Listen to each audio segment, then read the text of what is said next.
started. We can't wait too long. We got to get into this.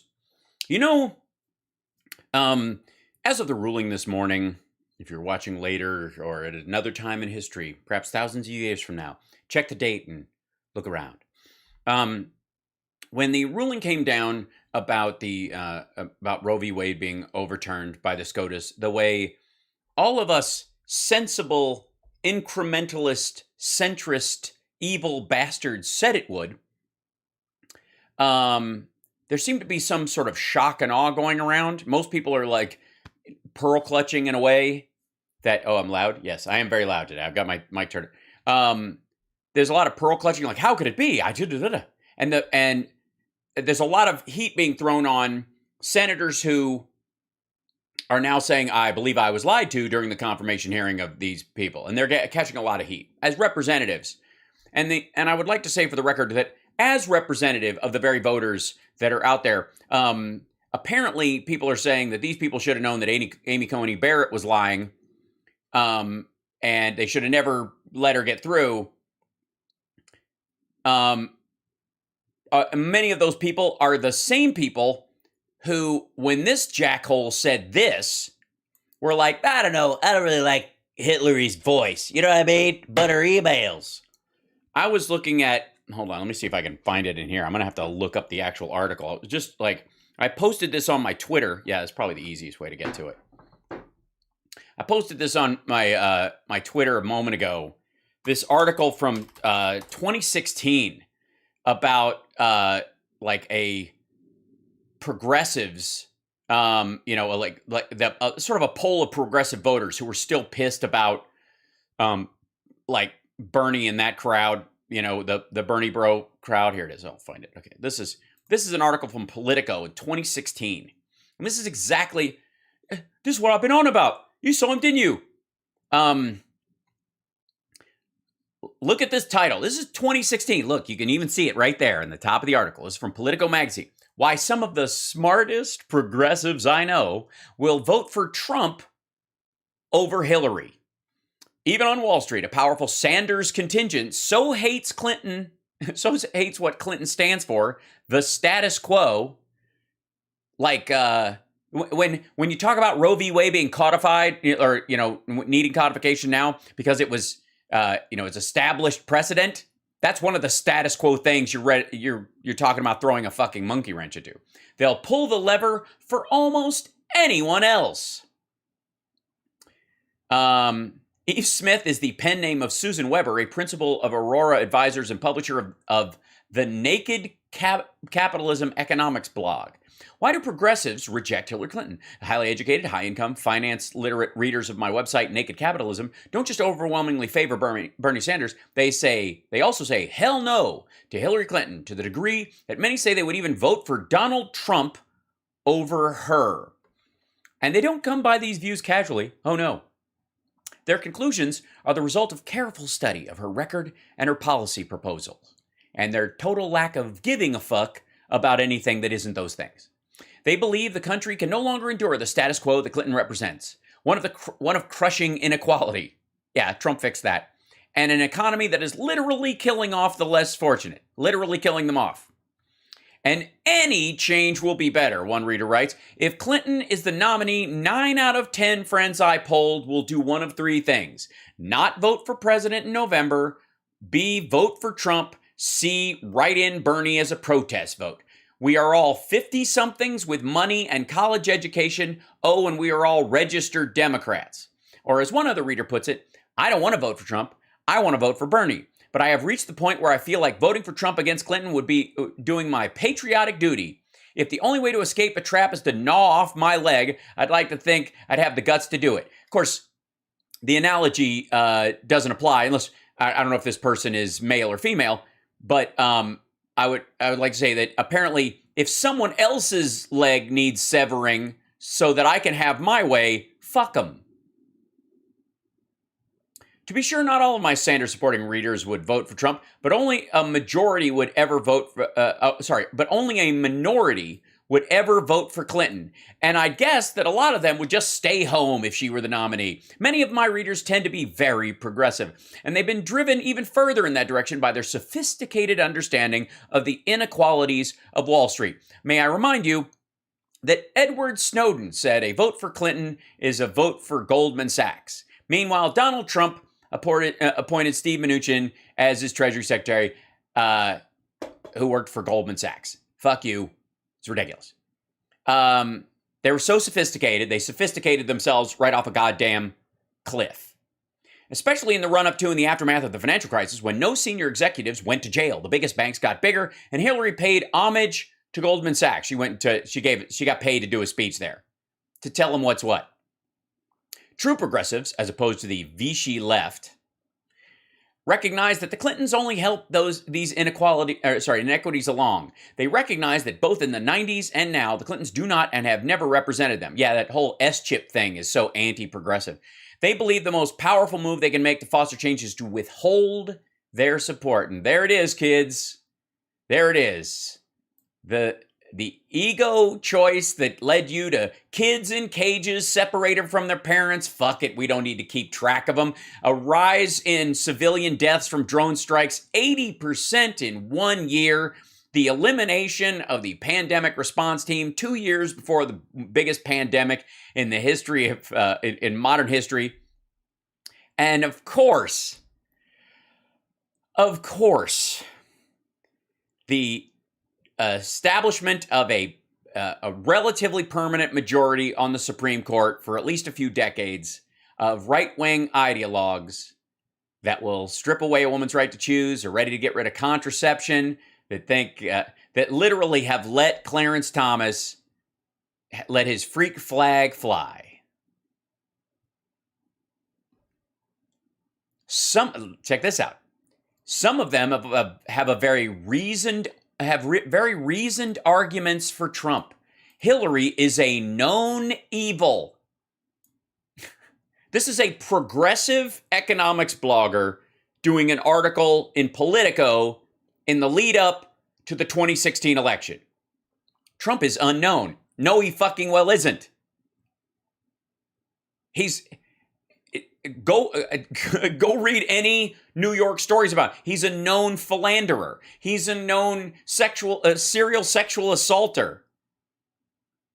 He's a bullshit artist. He bragged about grabbing women by the genitals. There's no Trump is an unknown. They'd rather bet on the unknown, since it will also send a big message to Team Dem that they can no longer abuse progressives. Do you hear the ego in this?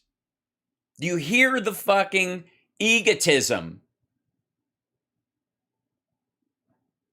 You can't abuse. I mean, I may be 20% of the voting bloc, but I will do everything I can to undermine whoever the nominee is against the majority. But I won't be abused, right? I personally know women in the demographic that is viewed as being solidly behind Hillary, older, professional women who live in major cities, who regard Trump as an acceptable cost of getting rid of the Clintons. And of course, their granddaughters' rights. And their gay friends and relatives' rights. And their children and their children's children's ability to get contraception at some point. Who does Naked Capitalism represent? The site, which I describe as fearless commentary on finance, economics, politics, and power, receives 1.3 to 1.5 million page views a month and has amassed approximately 80 million readers since its launch in 2006, none of which are Russian bots. Its readership is disproportionately graduate school educated, older, male, and high income, or at least people who list themselves as that on their phony accounts on LinkedIn. Despite the overall predominance of male readers, many of the fiercest critics of Clinton in the commentariat, Jesus Christ, are women. There you go. This is, for all you, this is an attack on women's rights by the patriarchy. This is a female writer talking about the women that read the blog. With handles like Hot Flash, Katniss Everdeen, Martha R. Portia, Bev, and Pat. Yes, totally real people that need their grievances heard. I'm certain that all of them are genuine human beings and And you're fucking hell. What they also object to is that the larger block of Sanders voters has been treated with abuse and contempt by the Clinton camp. Why? Because he's an independent that uses the Democratic Party as a super PAC and then goes back to being an independent and then pretends he doesn't have a super PAC? Such as strengthening, despite the fact that their positions, such as strengthening Social Security and Medicare, stronger educational funding, and higher minimum wages, have for decades polled by solid majorities or, at worst, ample pluralities in the electorate at large.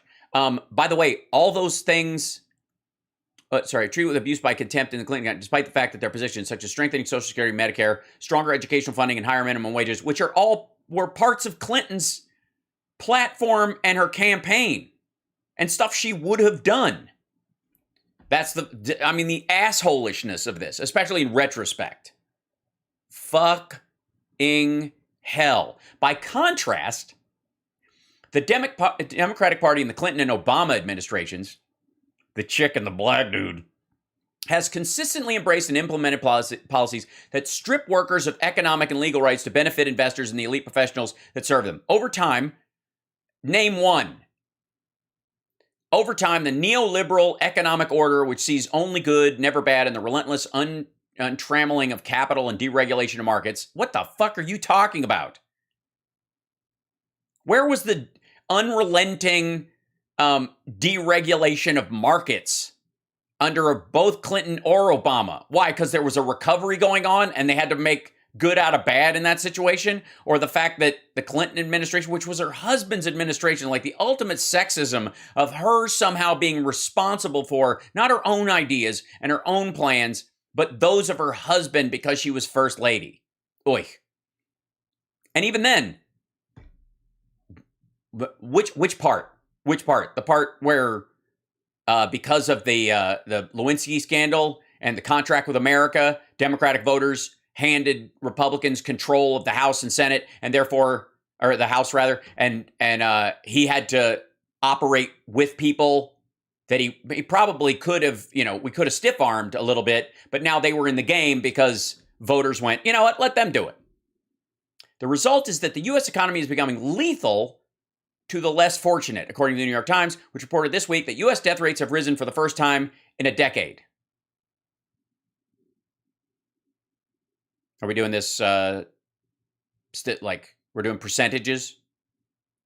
By the way, how did the death rates go up under Trump because he fucked off the pandemic response team? Dragging his ass dealing with COVID because he didn't want...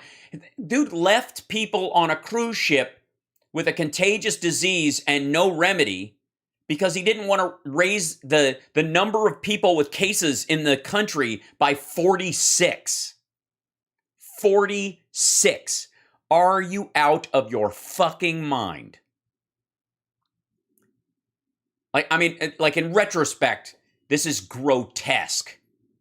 I mean, you can almost picture this person like fanning themselves and having a Cosmo going, it's so sad about the less fortunate. Fucking they write an economic blog for a living. Read largely by well-to-do, educated, I would argue rich, limousine progressives. Is that a new thing? All right. Let's see. The increase in death rates among the less educated whites since 2001 is roughly the size of the AIDS epidemic. One cause, the opioid epidemic, resulted from Purdue Pharma overselling the effectiveness of reformulated OxyContin and then recommending higher doses when it failed to work properly, which experts deemed a prescription for creating addicts. According to a number of lawsuits, this is permitted by the U.S. government, leading to thousands of unnecessary deaths. Despite Obama's Panglosian claim that the economy is doing well, the spike in suicides levels over those during the financial crisis belies that. The financial crisis was caused before he took fucking office. These lives were destroyed before he took his first oath. And she's laying at the, I mean, this is it. These are the folks. These are the folks that led to the 75,000 votes that gave Trump the Electoral College. Yet the Clinton campaign is in such denial about this, it's become vitriolic in its verbal and tactical attacks on Sanders and his supporters, rather than recognizing that the stunning success of his campaign is proof of their abject policy failures. He had a 30% ceiling. It was never going to hit nationwide. Message is clear. The Clintons believe, as Bill himself put it, that the true progressives have nowhere to go. Well, yeah, if they want actual progress, but the problem, the true progressives, the point he's making is that this person writing this is a faux-gressive, and I would argue the same. But in fact, they've been leaving. The Clinton-Obama administrations presided over the worst losses in congressional and state races in modern history in 94, 2010, 2012. Yeah, because you don't give a fuck really about these issues. You're all or nothing, petulant, and you'll take your ball and go home. The voter preference was clear. Under Obama, it was the blue dog, third wave Democrats who were turfed out, while candidates with strong stances on economic justice kept their seats. Similarly, political scientist Tom Ferguson pointed out in a Roosevelt Institute paper, Obama's loss of Senate majority when the Republican Scott Brown won in Massachusetts was the result of his focus on bailing out banks rather than aiding distressed homeowners or forcing mortgage services to give modification to borrowers who still had adequate income and banks had done historically. Now, who thinks that if the actual crash had happened after Obama had taken office, or say it was like teetering and people were like, we got to handle this, and then the crash happened in May of Obama's first year, that the strategy to deal with it would have been different, as opposed to the dude's been slit up the center and his organs are spilling out. The chances of him not having a scar are going to be very slim.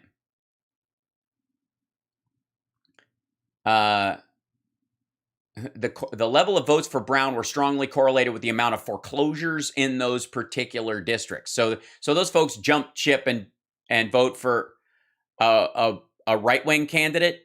By the way, Elizabeth Warren took it back. True progressives know that Clinton and Obama presidencies have brought inequality to the Gilded Era Banana Republic levels. Oh, sorry, to Gilded Era Banana Republic levels.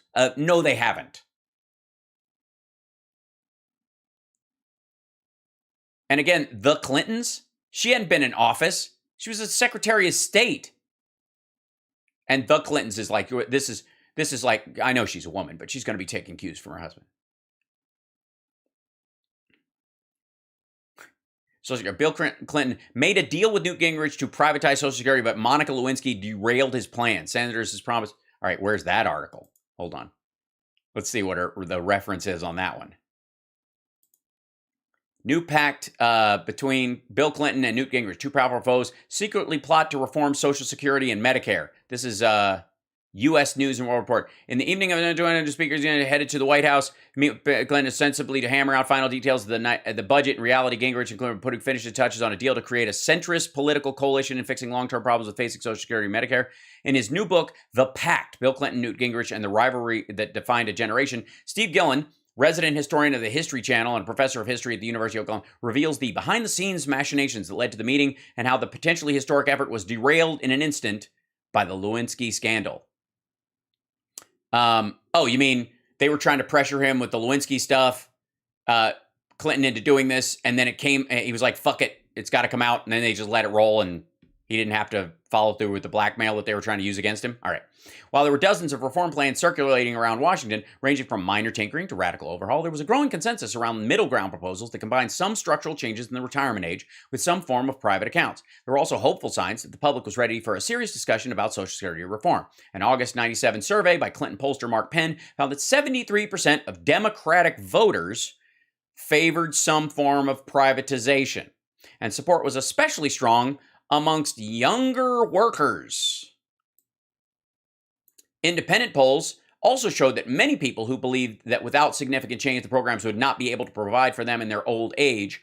Given the high risk involved, Clinton realized that he could not undertake this without bipartisan support. Chief of Staff Erskine Bowles' effect. He knew to do this, he needed to work with Gingrich. He was confident they could hold moderate and conservative Democrats and bring enough Republicans to the table to make significant reform, because as in a representative government, 73% of Democratic voters in 1997 preferred some form of privatization, and support was especially strong amongst young workers.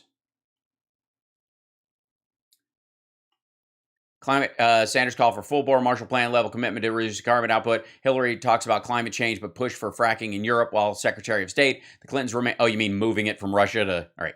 Clinton confirmed committed to fracking, which ruins water supplies and releases large amounts of methane.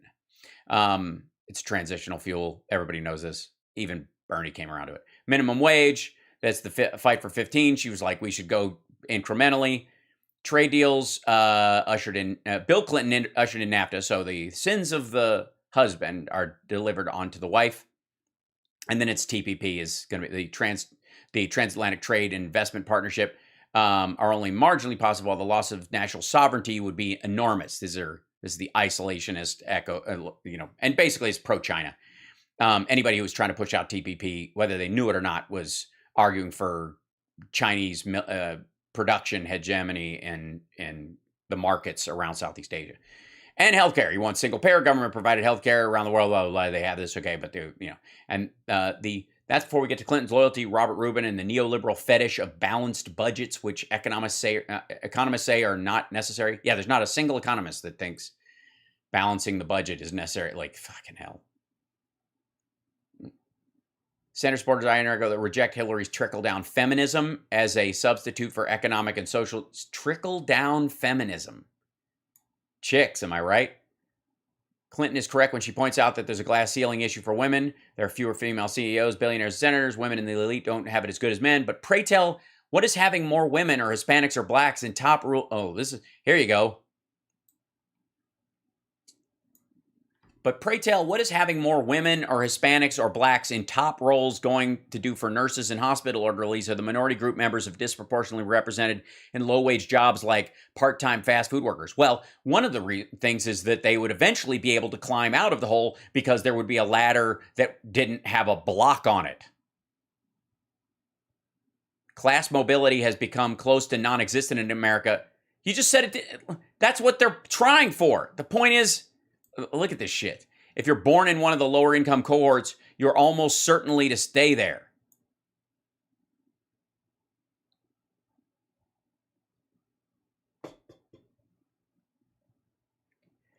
As a woman who broke through an important glass ceiling on Wall Street, Christina Moore, the first woman to become partner in mergers and acquisitions at Lazard, told a shocked group of Radcliffe seeking better career opportunities for women many years ago, said, nothing will change until women own the means of production. And that sort of change comes from the bottom up. Then why didn't she start there? What are you talking about? She didn't. The first woman to become partner in mergers and acquisitions at Lazard. You know, the Lazard factory where they make Lazards.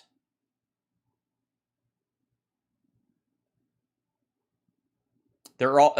Then there are questions of competence. Holy shit. Hillary has a resume of glittering titles with disasters or at best thin accomplishments under reach. Her okay, where's the outmaneuver? She bureaucratically outmaneuvered Obama, leading U.S. intervention in Libya, which, okay, she's neocon, blah, blah, blah. Where's the Trump part about he's got skills?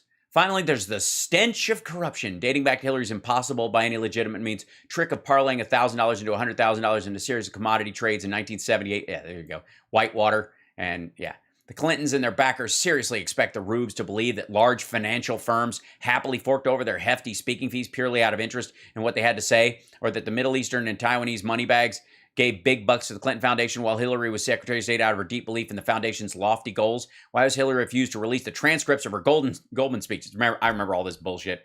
The Sanders voters in Naked Capitalism's active commentariat, chat room. The fuck? Commentariat. They're willing to gamble given the outsider presidents like Jimmy Carter. Jimmy Carter is an outsider? Or Jesus. And celebrity governors like Arnold Schwarzenegger and Jesse Ventura didn't get much done. That a Trump presidency represents an acceptable cost of inflicting punishment on the Democratic Party for 20 years of selling out ordinary Americans.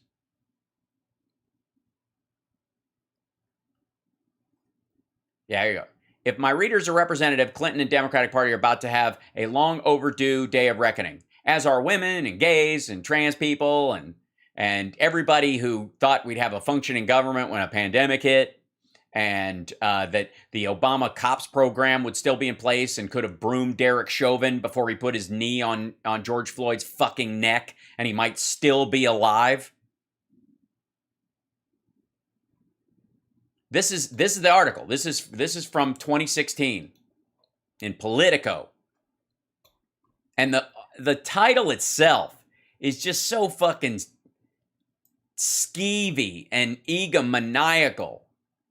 Why some of the smartest progressives I know will be voting for Trump over Hillary. I don't know if you're aware of this, Charles, but I wouldn't consider myself a Clinton person anymore. I mean, it's just so 5 minutes ago. I mean, yes, she got almost single-handedly shepherded through insurance for poor children, but that's on the books. You know, we don't need any more of that unless we're going to go all the way. Fuck this. Just nasty. And flash forward to this dude.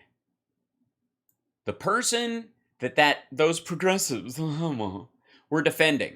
Trump, if abortions are banned, women who seek them should face punishment. If you'll recall this. Should abortion be punished? Well, people in certain parts of the Republican Party and conservative Republicans would say yes, they should be punished. How about you? I would say that it's a very serious problem. You'll go back to a position like they had where people will perhaps go to illegal places, but you have to ban it. Do you believe in punishment for abortion? Yes or no, as a principle? The answer is that there has to be some form of punishment. For the woman? Yeah, there has to be some form. 10 cents, 10 years, I don't what? know. That I don't know. Of course, women shouldn't be punished. I think probably Donald Trump will figure out a way to say that he didn't say it or he was misquoted or whatever, but I don't think so. I don't think that's an appropriate response, and it's a difficult enough situation and to try to punish somebody. At the end of the day, I think we need to move to a culture that values and protects and cherishes human life. Now, I think we all are realizing why Ted Cruz grew a beard. Massive failure, but, you know, what choices do you have? So you don't support criminalization then? I am pro-life, and I think we need to protect every human life from the moment of conception until natural death. I respect absolutely. By the way, he did not deny that at all. A family that says, no, we are not going to have an abortion. I understand that. I respect that. But I would hope that other people respect the very painful and difficult choice that many women feel they have to make and don't want the government telling them what they have to do. Family planning is an important part of women's health, and reproductive health includes access to abortion that I believe should be safe, legal, and rare. I spent a lot of my time trying to bring down the rate of abortions, and it has been my experience that good family planning and good medical care brings down the rate of abortion. Keeping women and men in ignorance and denied the access to services actually increases the rate of abortion. Mm-hmm. Yeah, and by the way, that was Hillary from 2009. That was part of her her glittering record, whatever that woman said in the article. From her progressive friends. Oh, my, and I you know, understand that, of course, I'm writing this article under my name, Susan Weber, but I write under Eve Smith. I have a nom de plume as the publisher of Naked Capitalism. Somebody with a fucking nom de plume is lecturing, like, Democrats on, like, nose to the grindstone politics. Jesus.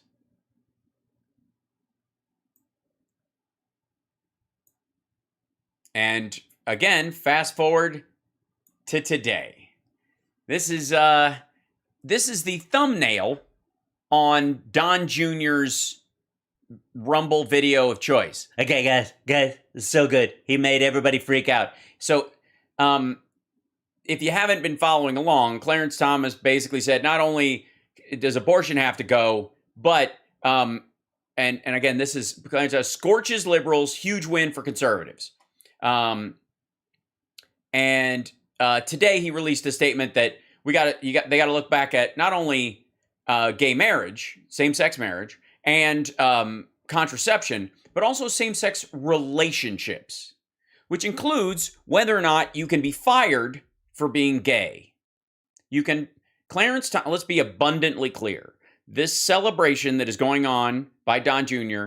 is that businesses like Hobby Lobby and Chick-fil-A will go back to being able to fire people because of their sexuality. For the record, as a Democrat, fuck that. I'm against it. It is something that I have been pushing back against and moving, fighting for the right to be open about who you are, especially at work, my entire life. Back when I was working with Marianne Williamson at Project Angel Food events in 1990, when I was 20 years old, to the time I was on Queer as Folk and beyond. And here we are in 2022 because a bunch of the smartest progressives I know and a bunch of sorority row and pedestrian Republicans are like, yeah, it's not going to really change. Voted in this crap in 2016.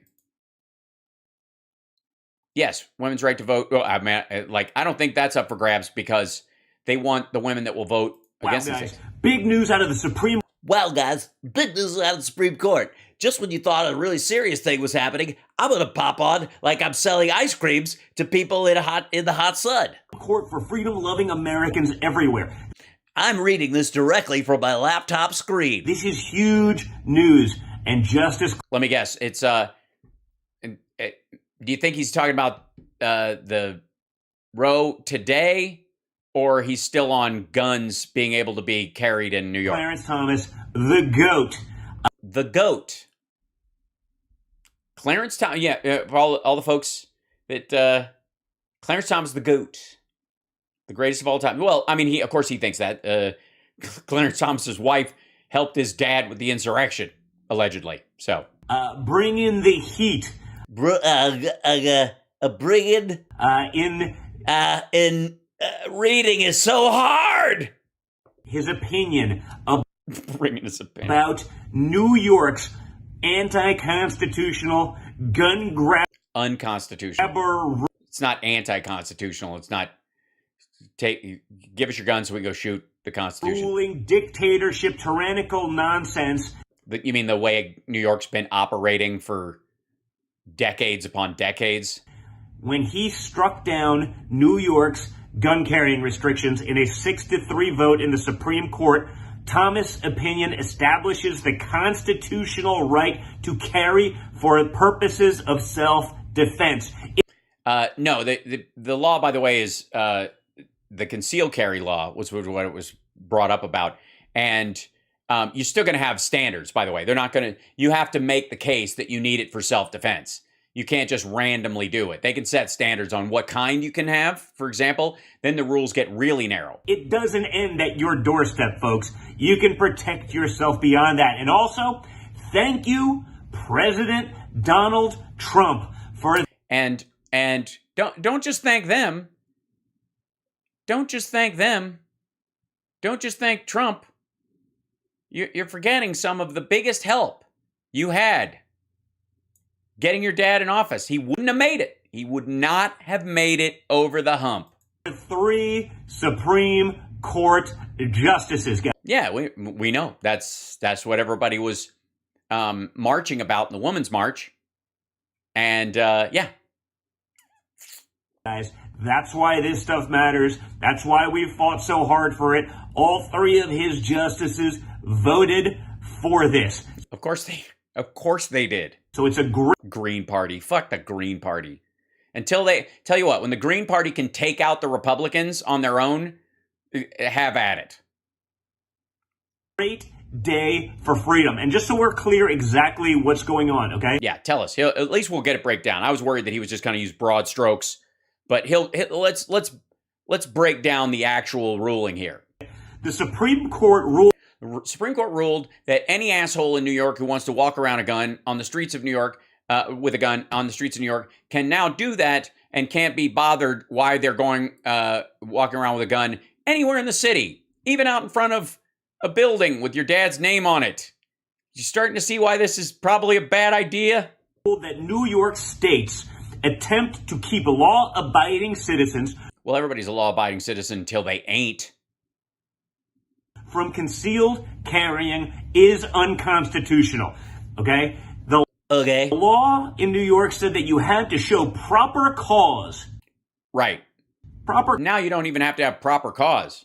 You can just just assume it's New York. So just assume your life is in danger. Cause to carry a handgun for self-defense, and it gave local government bureaucrats the ability to decide that you could or could not carry, even if you met requirements. And not anymore, folks, because that same bureaucrat is probably the same Karen that would be calling the local government officials under the red flag laws that even some of the rhinos in Congress are pushing now. Oh, by the way, I don't know if he recorded this before or after the vote came through. That the one piece of good news is that the at least some marginal gun regulations passed today, which you get more comprehensive background checks 18 to 21, and they closed the boyfriend loophole so it can cover stalkers and people you went out once and they went off the deep end. Before it had to be somebody you were in a long-term relationship with. You got to fuck this guy for a good long while or hang out with this chick for months, even live together. But you no longer have to convince. Which was I moderated for? I don't know, Pace.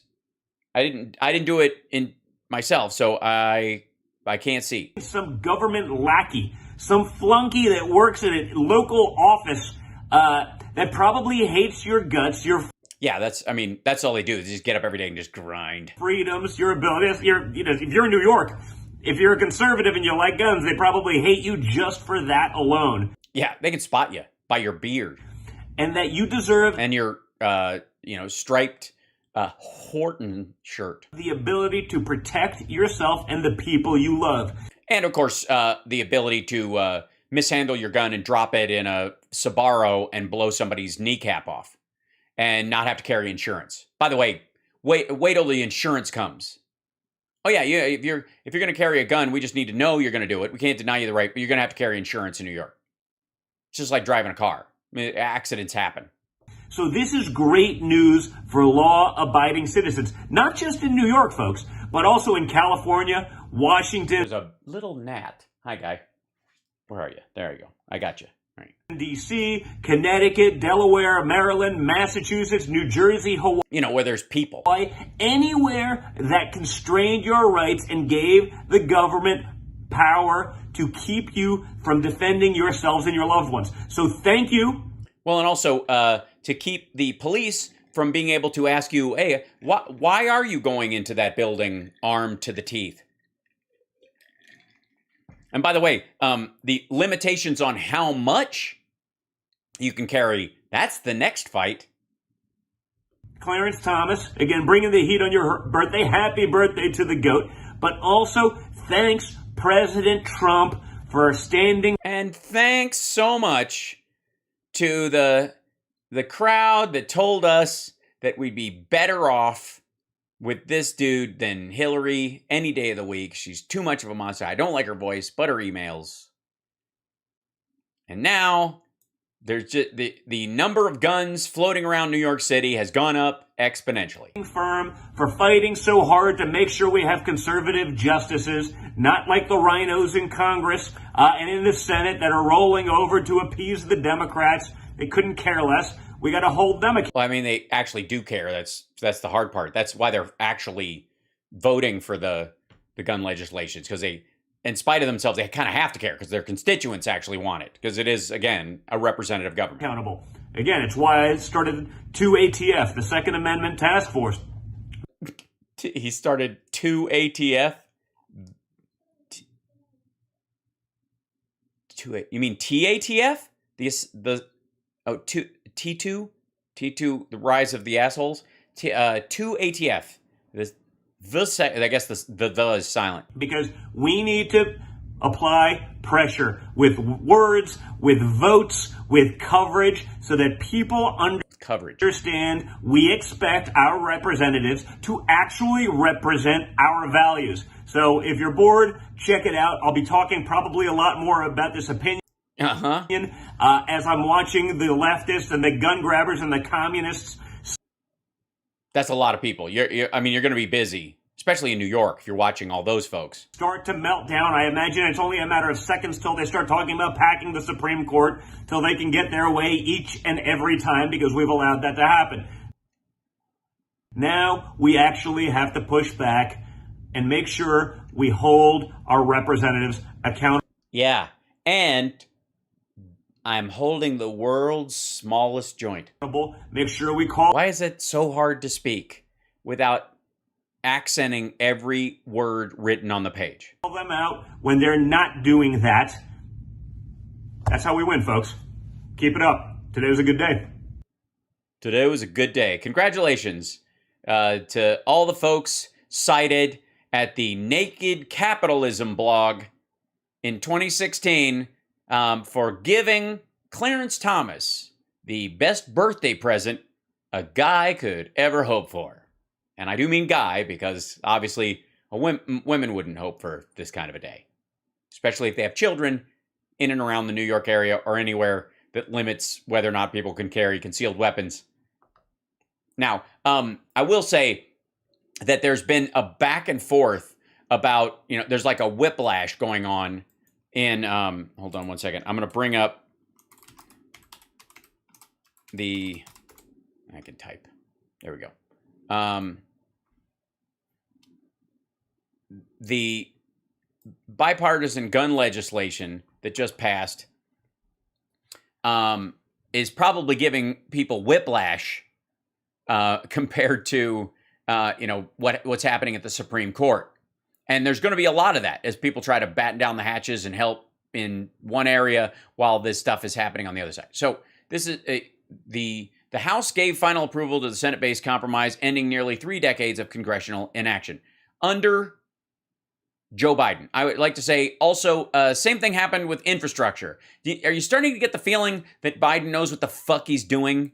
Because we're getting wins as we go. And the only thing that's out of our control is the Supreme Court, because we gave it away.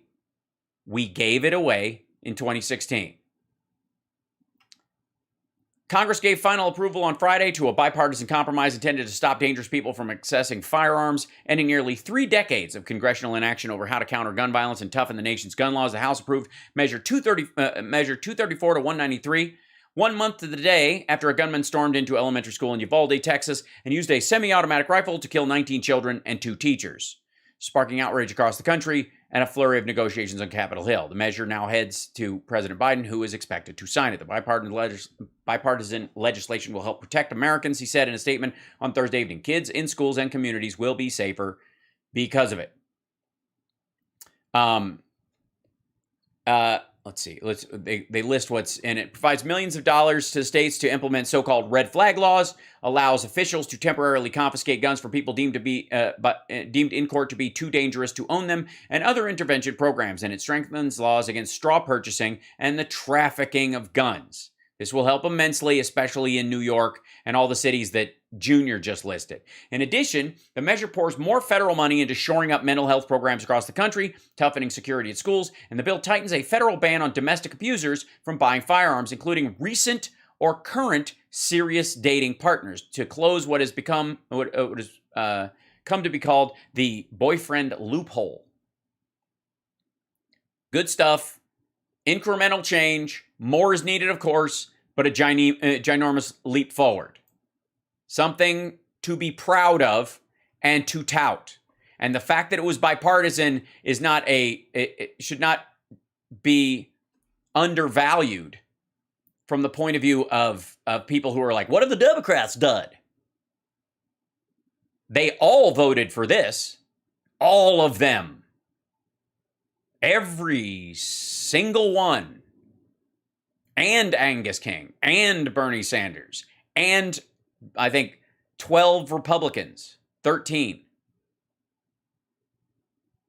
But the idea that like 13, you had to get 13 Republicans on board, you had to water down some of the stuff but it's better than not having it because this will save lives. Period. End of story. And if you go, well, what the fuck is the point? You can't blah, blah, blah. Then you don't care about the people it will save. Just say so. Look, we got to live with more deaths for a while until the perfect destroys the good. Just admit you don't give a fuck. Same thing with the ACA. Because anybody who's like, we shouldn't have passed, we should have gone down fighting, put in Medicare for all, didn't have the votes for it, still don't. But we would have gone down swinging, and all the people that the ACA helped, fuck them. Fuck them. I mean, sometimes you gotta, what's the difference between people who argue that about this kind of legislation or Medicare for all or any of those kind of things? What's the difference between what they're saying and what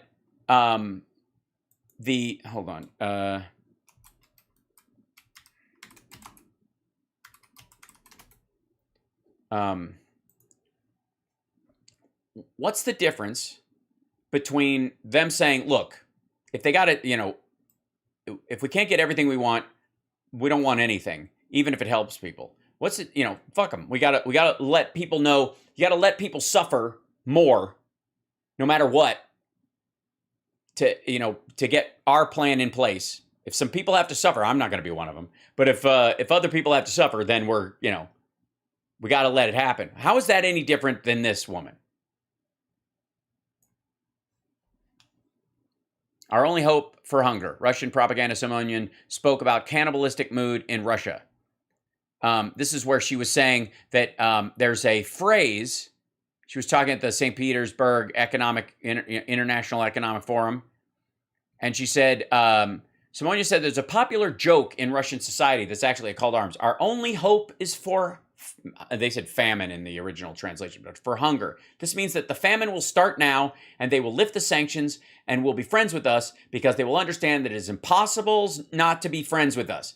This is exactly the same reasoning of the all or nothing progressive idea of the perfect must be the enemy of the good. You get everything or we don't get anything. That's the same fucking argument. If some people have to starve to death and die to get what we want, to make people realize that a little fix won't be enough. If you're an absolutist, there's no difference. That's that argument. It's gross.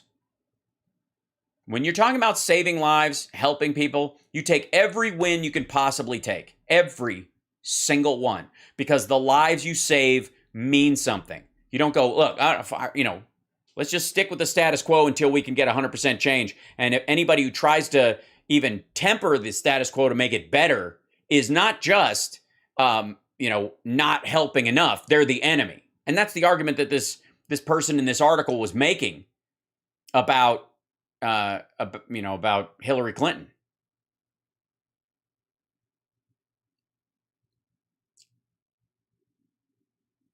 It's the same thing. It's the same. You can't make an omelet without breaking some eggs. If we can't get everything, nobody gets anything. That's fucking horrible morally, ethically. And the people who say that they're liberal or progressive, who can even talk like that, hideous. Genuinely hideous. How dare you because none of the people saying this are going to be sacrificed themselves. They're not losing their insurance. They're not losing their house. They're not going broke. They're not the ones who go, fuck it. Help can wait. Until I get a 7-course meal, fuck the starving people. They don't get a scrap. And anybody who comes in saying, we got to get some calories in these people before they die is worse than the person that you are allegedly against. It's like, that's how they're operating. And this is exactly what I would call the faux-aggressive argument for if we don't get everything, nobody gets anything.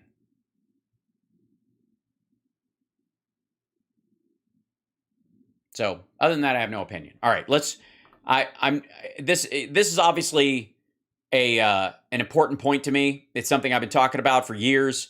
I will give no ground on it. None. Don't ever expect me to stop vote shaming these assholes or say it's okay. It's not okay. It's never okay. Maybe I still got a chip on my shoulder for the number of times I've had to do CPR because it's not something that everybody can't learn. Make yourself useful as well as ornamental, as my mother always says. And every chance you have, every single chance you have to better the lives of somebody around you, you do it. And if you're in a representative government and a good portion of the Senate is tipped against you because red states are low population, but they still have 2 senators, that's the reality you deal with. And in the reality that you deal with, and that includes, by the way, a West Virginia Democrat, which is never going to be a New York Democrat, sorry, or an Arizona Democrat who took over for a Republican who was the Republican standard bearer in the state. Those people are not going to be all in on everything, because if they are, they'll lose their job and the person who takes over will be worse. So if you can only get 50% of what you're trying to get, you fucking well do it. Because these are lives. This matters. And in the case of the Supreme Court, I don't know, Hillary. It's just so, At least Trump, it's a mystery how much of I'm sure he sexually assaults women and brags about it, and it's on fucking tape. But,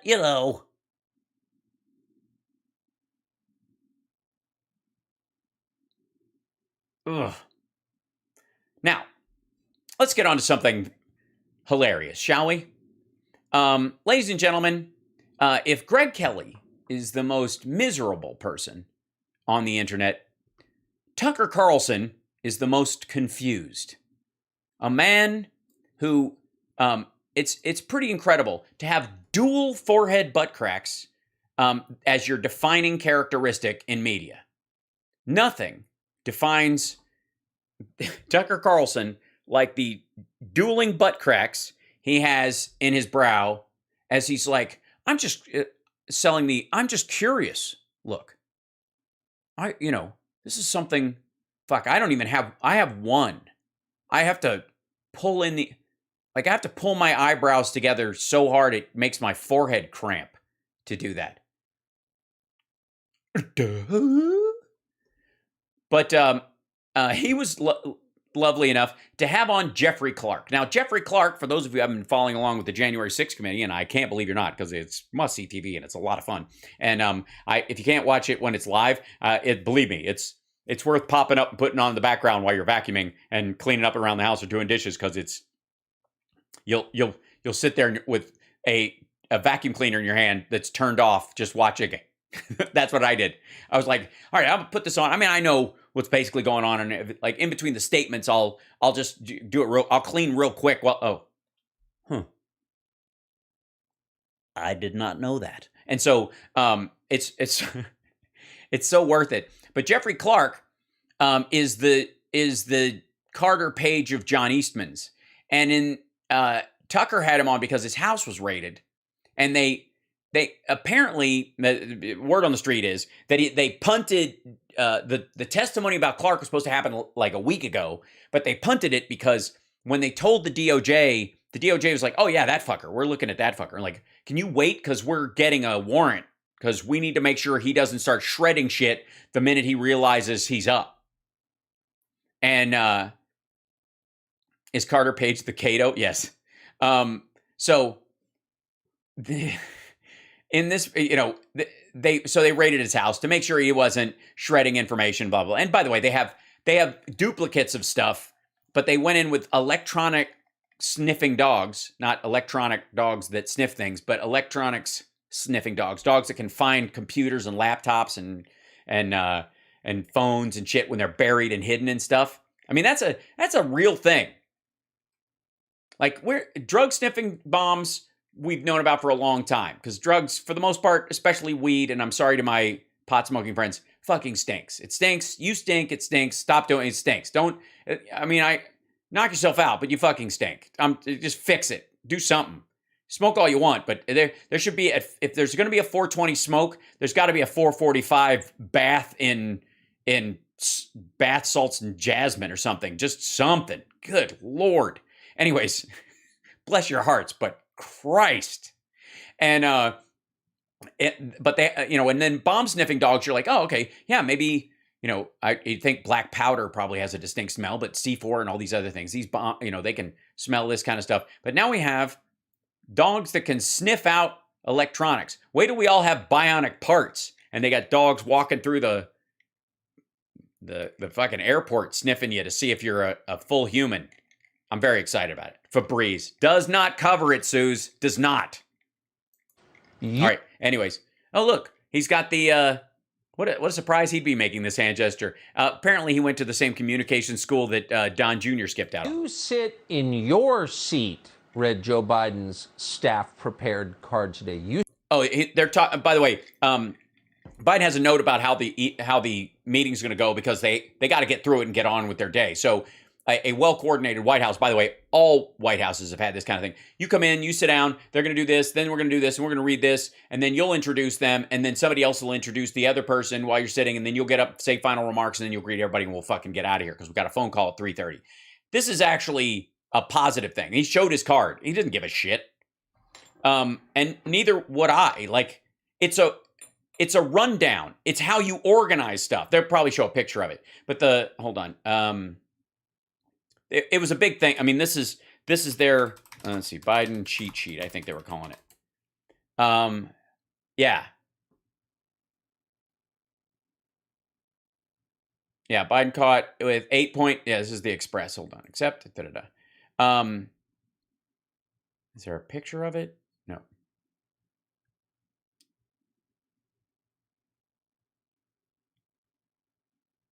Let's see. U.S. president was filmed with a piece of paper which clearly outlined what he should do to a televised meeting with wind industry executives. 79-year-old was instructed to speak to specific people, thank him for leaving. 8-point plan referred to Biden as you throughout. This says to me he has serious cognitive failure. I think it's extraordinary. Or they just, Sky News Australia said that. Let me find the picture. Get back in here. I'll say, get back. There we go. Image. No, I want image. Where is it? Yeah, here you go. This is the picture that they're talking about.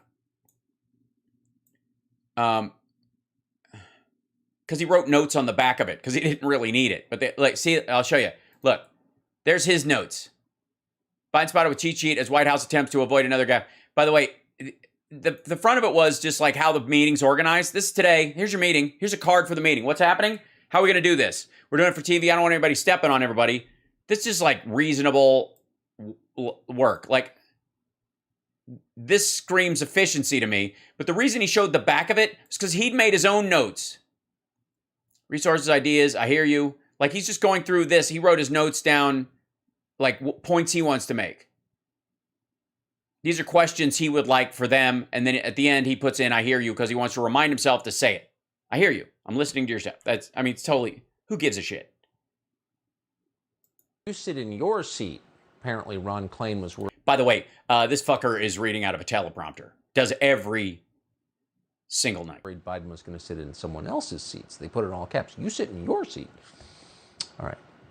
Thank you, Mr. President. Well, the January 6th committee is investigating an insurrection in Washington. Yeah. And by the way, it wasn't that bloody. But this is a mockery graphic. Insurrection. But what's interesting is there's been no investigation of any kind into an actual insurrection that happened 2 years ago. 2 years ago, insurrection, memory hold, the D.C. and White House riots. In May of 2020. The May of 2020 White House D.C. riots. A mob set fire to a historic Episcopal church right outside the White House. Now, we remember this. And they injured more than 60 Secret Service officers as they tried to storm the White House grounds. Now, Donald Trump was inside, so the media applauded it. And so... Did they? Yeah, show a clip of that. I mean, you're showing a clip of this. Show a clip of the media applauding the injury of 60 Secret Service agents by a mob. Go for it. Knock yourself out. The January 6th committee has a shit ton of footage, buddy. They got footage of Trump supporters yelling, "Hang Mike Pence." They got pictures of a gallows. They have planning documents and text messages back and forth. You can't just show us the event. Show us them doing it. So the siege of the White House continued all month. On June 22nd of 2020, that was 2 years ago this week, the mob tried to tear down the Andrew Jackson statue in Lafayette Square right in front of the White House. Do you remember this? No one else seems to. Here's the footage.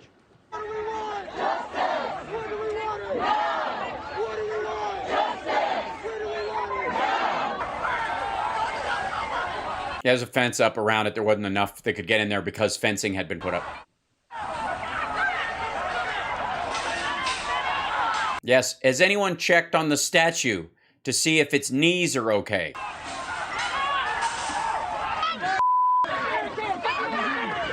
Oh my God, I'm totally frightened. The girl in the bicycle helmet looks like a beast. Check out this woman. I don't know how anybody survived this onslaught. It's like the cops were being attacked by such as the Iraq from the Miss Universe or Miss Teen USA.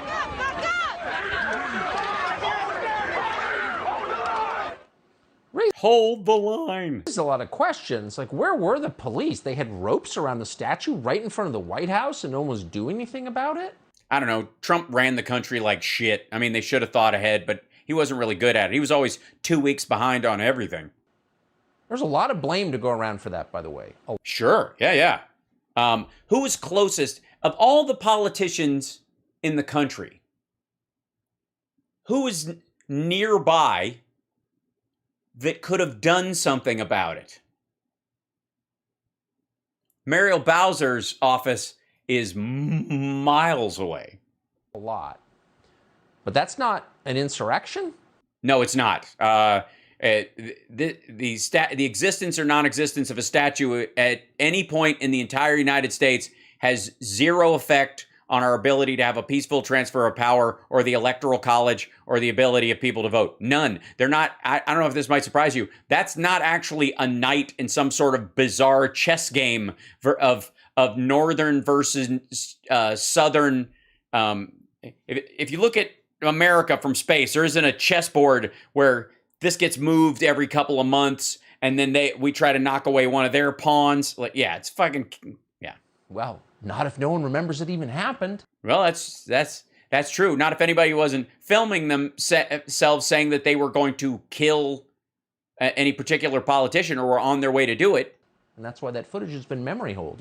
Why has it been memory hold? You found it. We haven't seen it in the last 2 years. Yes, it's no longer germane to the conversation.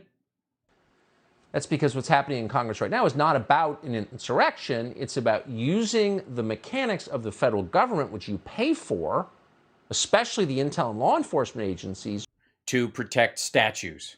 Oh, no, that's to crush and silence anyone who opposes the Democratic Party. No. I mean, like Bowers, for example, supports the Republican Party. Most of the key witnesses that have spoken vote Republican, are Republican, and going to vote Republican again. Some of them have even said that they would vote for Trump again, which amazes me, but whatever. They're not getting crushed. Guess what? They'll still, after this is done, they'll have the ability to vote Republican. And all of them are the exact same height. Joe Biden. That's not an overstatement. Yes, it is. It's ridiculous and hyperbolic and silly, and you're a goofy fuck, and looking concerned doesn't actually make something concerning. One of the political opponents of the January 6th committee is targeting is a man called Jeff Clark. He was Yes, Jeff Clark, who looks like a jellyfish trying to make out with someone while wearing glasses. Assistant Attorney General during the previous administration. Before dawn on Wednesday, which is to say yesterday. Okay, all right, thank you. Yesterday is Tuesday, Thursday. All right. A large group of armed federal agents. What? When did federal agents start getting guns? I thought those were just for sovereign citizens. Wearing body armor with weapons. the body armor had weapons, fuck, they'll give a gun to anybody. Not only am I got a gun, I'm wearing a vest, and the vest has a gun. I have never felt so safe in my life. I almost feel safe enough to go into an elementary school. Raided Jeff Clark's home. Mm-hmm. They dragged him into the street in his pajamas. Now, how the street got in his pajamas, I'll never know. What did Jeff Clark do wrong?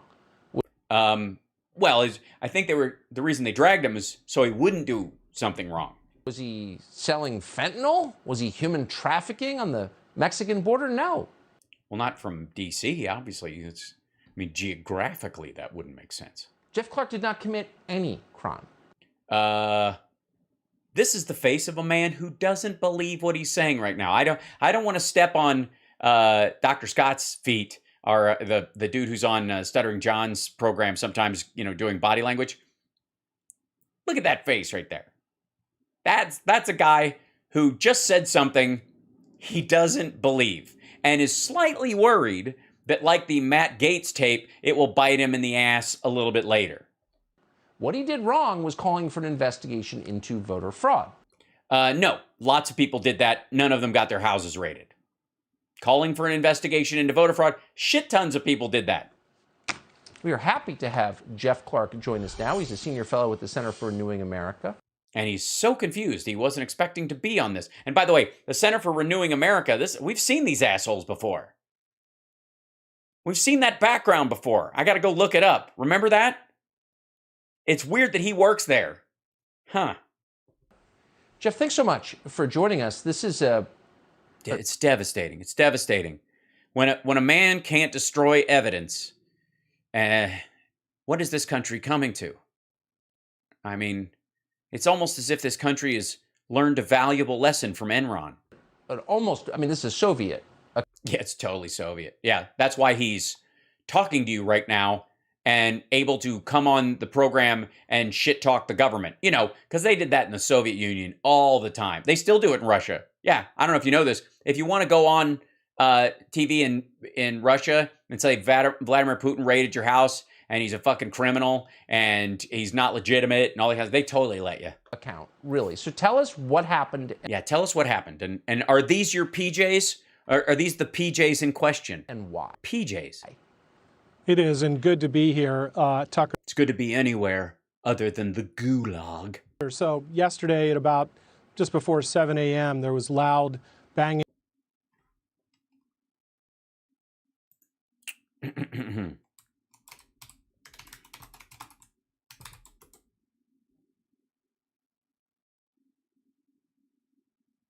Just, let's see. Real quick. Let's go back.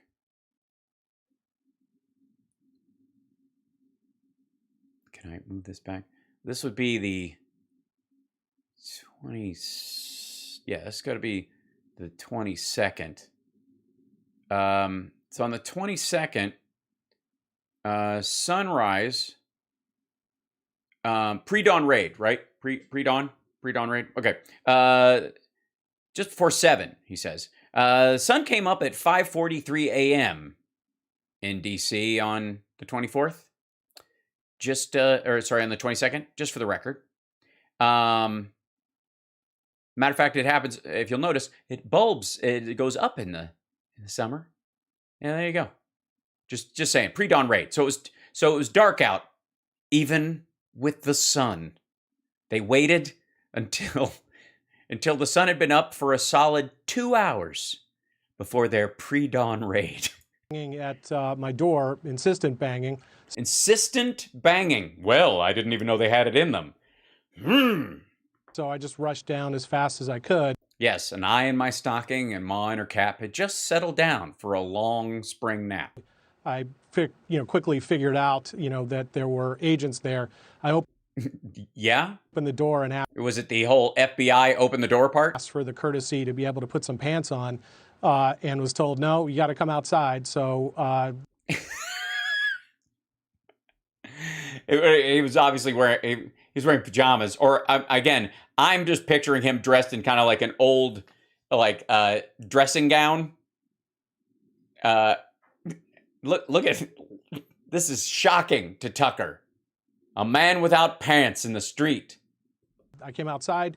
They swept the house. Eventually, they let me go back. They swept it. That was nice. Oh, that's lovely. Did they dust your bric-a-brac? Back inside and put the pants on, but they put the pants on. Wow, these are full service. The FBI comes in. I mean, they got to serve the subpoena. That's their job. But then they find out that they clean up afterwards and help you get dressed. That is white glove treatment. Then, by my count, at one point, 12 agents and 2 Fairfax County police officers. So you want to keep count because you don't want them like 12 went in and 11 came out, and then for the next 3 days you're like, honey, do you hear? Is there somebody in the? I swear to God, did one of those agents hide? I smell farting. I think someone's in the floorboards. Went into my house, searched it for 3.5 hours. They even brought along something, Tucker, I've never seen before or heard of, a electronic sniffing dog. Yes, not an electronic dog that sniffs, dog that sniffs electronics. And you wouldn't believe what he found in the shoebox under the bed. They took all of the electronics from my house and... Yep, all the electronics, your TVs, your DVR systems, your cable box. They took all of the electronics.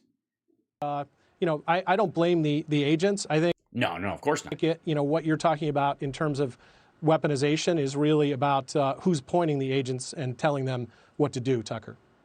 So Peter Strzok, who worked at the FBI, is effectively a criminal in my view.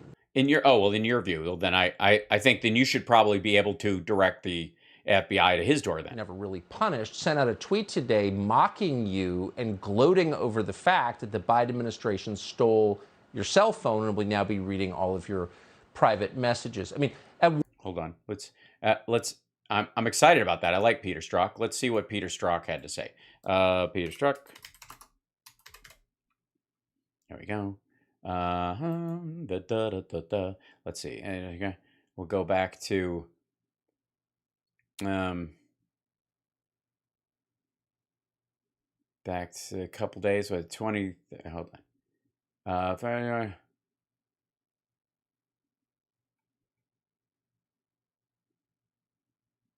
much of it? Dark sense of humor, kind of simple non-story guys. Complete. Okay, so there's 2 tweets from Strzok that I can see in here. From Virginia to Nevada today, several coordinated subpoenas and search warrants served and executed by the FBI and DOJ surrounding fake elector scheme. Sure doesn't feel like a nothing burger. And then federal investigators descended in the home of Jeffrey Clark, a former DOJ official, on Wednesday in connection with the department's sprawling inquiry into efforts to overturn the 2020 election. Increasingly large FBI DOJ scope, even more activity to come. And then this... is there one before that? New era of criminalizing politics wars in the U.S. Almost 18 months ago, hundreds of people planned an insurrection, all because Trump refused to concede. Guaranteed a glass of water got more attention than the average PDB. That's funny. Yeah, you guys have seen this, right? This is from that documentary that the January 6th committee got a hold of. The history of Donald Trump and glasses of water is storied and has as much girth as ridiculousness. And well, watch, you'll see. There's so much wrong with his editorial and sort of props and set design issues in this. This is 1 minute and 11 seconds. Here you go. The White House.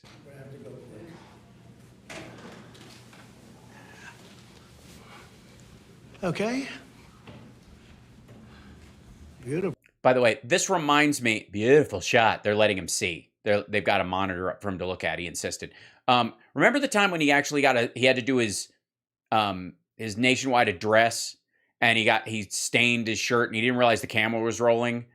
This has the same energy. Oh. I don't think you want to have the water in the picture, right? No, water looks bad. Makes you look thirsty and weak. You can take it off. Yeah, get the water. Take the water away. I'm not gonna. Yeah, put it over there, Nick. Hey, get it away from me. Get it away. Yeah, might as well take the table. Yeah, might as well take the table. Now I'm sitting alone in the middle of a room. It's almost like the future of the videos from Mar-a-Lago, where he's oddly in an empty room. Oh, good, very good, thank you. You know what you can do, Nick? Put the table back, because it's missing something. Put the table back and put the water on the table without the thing on top of it. The thing on top of it. You mean without the cover on the cup? Okay. And then, watch him. This is so weird. So this is this is the White House. This is the White House's furniture. This is like some of the furniture in these rooms is from the pre-Civil War. Some of the stuff here, I mean, some of it's probably, stagecraft stuff anyways, but a good portion of it, if you're borrowing a table for something like this, like it's up against the wall with a plan on it for something, this is high quality, nice stuff because it's the fucking White House. It should be nice. Put the candle back. Now watch this. Just let me show you. Remember, this is the asshole with the gold-leafed bedroom. How's that look? Looks great. Looks just out of reach. Drag it closer. And there. Look at moving the glass around. And then Go ahead, take it out. Yeah, take the water. No coaster. No nothing. It's just so lame. I know it's not a big deal, but it's look at him. He's and he's chuffed. He's happy with himself. Yeah. That's so much better. All right. Where's the best place for water? Right. He's like the front, the back. No, that might fall. People will think. And he moves it to the middle. Let's go. Sorry. Just, it's so lame. So, hold on. Where were we? Oh, yeah, this asshole. At what point can we say the Department of Justice, where you once served, is a political instrument? It's completely out of control. Control? It was a squirrel. Yeah, I think this is highly political. What is happening to your face?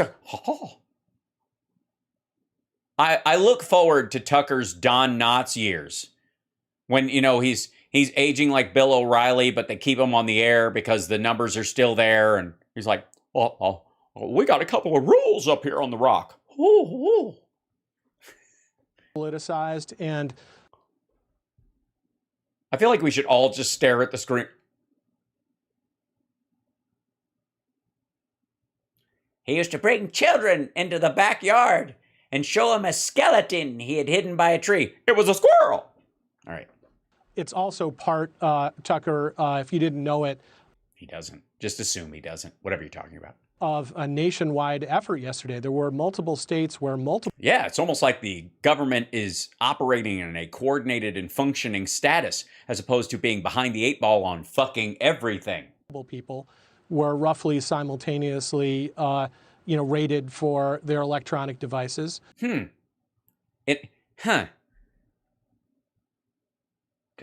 rated for their electronic devices.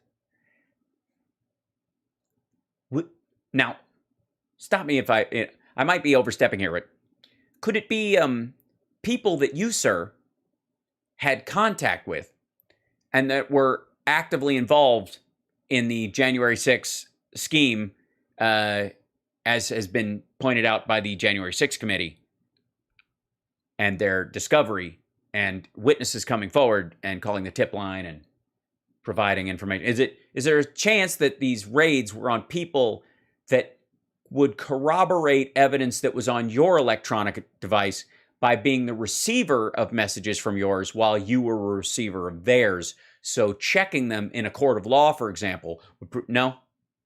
Nah, it's probably just they just picked people they didn't like. Probably just rounding up conservatives and throwing them in FEMA camps, right? And that obviously requires a high level of coordination. Or a medium level of coordination? Probably a medium level.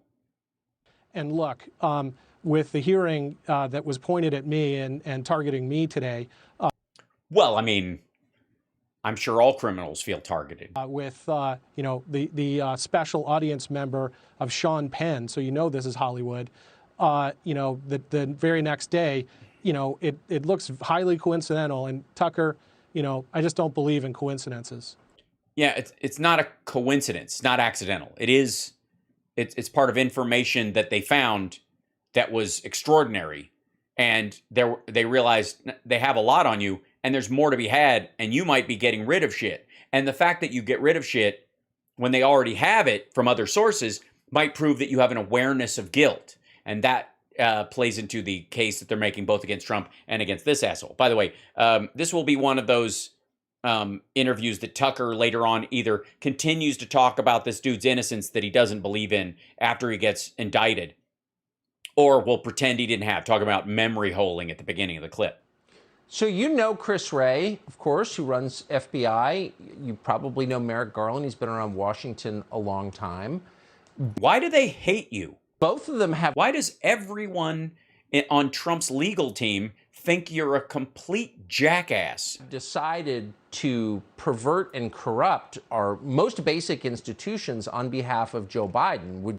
Well, they didn't. I mean, it's the premise that's wrong. Did you think they were capable of doing that when you worked there? I argued in front of Merrick Garland. I got a very respectful hearing. I think I was going to win that case, but we wound up actually settling it in the shadow of what everyone assumed was going to be a victory. Sometimes that happens in financial cases. And Chris Wray was with me in the Justice Department. He was just in the criminal division back in Bush 43. So I do know both of them. And over the years, they've grown to know me as nothing short of the most contemptible asshole they've ever spent time with, to the point on where all of the AGs were going to quit in mass if this dickhead was put in charge of DOJ. I just think we're living in a era that I don't recognize, and increasingly, Tucker, I don't... Yes, you might, because for a long time, you Peter Principled yourself to the top of a ladder you don't belong at, and you had access to the President of the United States you had not earned, and you tried to end run around your leadership to be involved in a criminal enterprise, and it worked for a while. Trump was covering your ass. You thought he was going to win. You were going to help him win. That was going to pay off, and now the world is something you don't recognize. I'm sure the same thing is true of all the characters in Goodfellas. They were shocked. This prison where I'm slicing garlic I don't recognize this world. It looks nothing like my living room. This is not my beautiful house. This is not my beautiful wife. How did I get here? Country anymore with these kinds of Stasi-like things happening. Stasi. Dude, you went the fuck home. They let you go in and put on pants after this. They cleared the space, and then they let you go back in and get dressed. Stasi. Yeah, both of these assholes think he lived through the opening 10 minutes of Inglourious Bastards. Yeah, this is Stalinist. At some point, somebody's going to fight back. Oh. Fight back. You mean when the FBI agents show up with a lawful subpoena where you have legal remedies available to you to push back against it and even sue the U.S. government if they overreached? They're going to fight back that way, or do you mean some other way, Tucker? And it's going to get super ugly. I pray that doesn't happen, but we'll be there to cover it and say I told you so, and we're rubbing our hands together, hoping for it. I think it probably will. Look at this, by the way, Tulsi Gabbard. The left is denying objective reality. Good times. It's just the whole thing is so sad. It's so sad. It's so sad. It's so sad that I, Tucker Carlson, have to demean myself by interviewing you, someone that obviously everyone thinks is a miserable asshole, and fill a segment with such boring details. And the only exciting part was when you said you had no pants on. And then I realized that just meant you had pajamas and not regular pants, and then it just went downhill from there. And I'm sorry that you were caught up in it, in your pajamas. Oh my God, yes. If you're going to be caught up in some sort of, Stasi, Stalinist kind of raid on your home, you want to be wearing a suit of armor, like Uther Pendragon and Excalibur. They could have just called you. If they called him, he would destroy shit. They couldn't have just called him. That's why you don't call people like that, because they get rid of things. That's they couldn't. Yeah. And by the way, they probably could have just called Hillary for Benghazi, I suppose. Right, Tucker? It's outrageous. Jeff Clark, I appreciate your coming on. Oh, outrageous. He said outrageous. Okay, so he doesn't believe it. And the use of the word outrageous is a dead giveaway. That it's a selling point word that nobody uses in regular conversation. It's always when somebody like these accusations against me are outrageous. That means they're true every single time. Anytime you see a politician say this is outrageous, these charges are outrageous, that's an admission. Just chalk that up. And the fact that Tucker said it instead of this dickhead means that Tucker doesn't believe his story. He just thinks it's outrageous. This is just terrible, whatever. It's outrageous that they can come in there. I'm outraged that they can raid your house. Not that I don't think they're going to find something and that the raid might work out, but I find that outrageous. I hope you'll come back and tell us where this winds up. Yeah, tell us where it winds up. I don't know anyone in the news, so I won't be able to find out. I mean, it's not a big story. Jeff, I got to be honest. After you leave, I don't think we're ever going to hear about this again, because I only watch the clips that my staff prepares for me to get my creases going. Creeps. Listen to that shit at the end. What? Appreciate your coming on. I hope you'll come back and tell us where this winds up. These creeps. These FBI creeps. These judges that give subpoenas after hearing evidence. These creeps. They're creeping around. Everybody, you know what they did? They only did this because they desperately wanted a gander at Jeffrey Clark in his PJs, standing there with no pants on, looking like a cross between Tom Cruise and Risky Business, singing some Bob Seger and the Maytag repairman. I mean, if that's your fetish, we got it covered. If I was in his position and they said, come on out, can I put some pants on? They say, no. I go, give me 1 second. Siri, play Old Time Rock and Roll by Bob Seger. I don't know if it's going to do it. Oh, I didn't say hey. Good. I was worried that it was actually going to trigger. I was trying to say it without saying it. And I would have just gone, right, slid out onto into the driveway. Just take those old records off the shelf. Mr. Sparks, please, can you step away? I sit and listen to them by myself. Is that a electronic sniffing dog? That today's music ain't got the same soul. I like that old time rock and roll. Yeah, I'm telling you, yeah. I would go into night moves after that, and then working on the night moves. It's a long search. I need to do a long, like a 3-hour concert. I'd have to do a Chris Christopherson cover. This shit went on so long. Mr. Sparks, step out. Can I put on some pants? Nope. Ding, ding, ding, ding, ding, ding, ding, ding. Thank you. Thank you for letting me be outside without any pants on. So, this was an exclusive, just like the Matt Gaetz one. This is where people go. That you got to go on Tucker. Just go on there. That'll give you cover for a while. Okay. By the way, you're watching HAL Sparks Mega Worldwide. It's good to be with you on this bizarre and crazy day. Now, a lot went down. I don't know. I think I've got time for this. Okay, so one of the things I was looking at today, besides this hilarity is coming out, and boy, are we going to do this. Alex Jones has got a movie coming out. Alex's War. By the way, poser picture, poser, cigar smoking. This is just, he's like doing his best Rudy Giuliani. A documentary by Alex Lee Moyer, July 29th. Super excited. It's going to be awesome. I got to be honest. My heart goes pitter-pat at the idea of seeing this. I think it's going to be a game changer. If the game is Clue and you want it to go to Chutes and Ladders. But as I was looking around a bunch of this stuff, Matt Gaetz has this show Firebrand that he does instead of being a congressman, because he's a second-generation politician's kid in Florida and he's got a lot of time on his hands. But he's gloating about the Supreme Court thing and the overturning of Roe v. Wade. So he's trying to burnish his pro-life bona fides, talking about this stuff.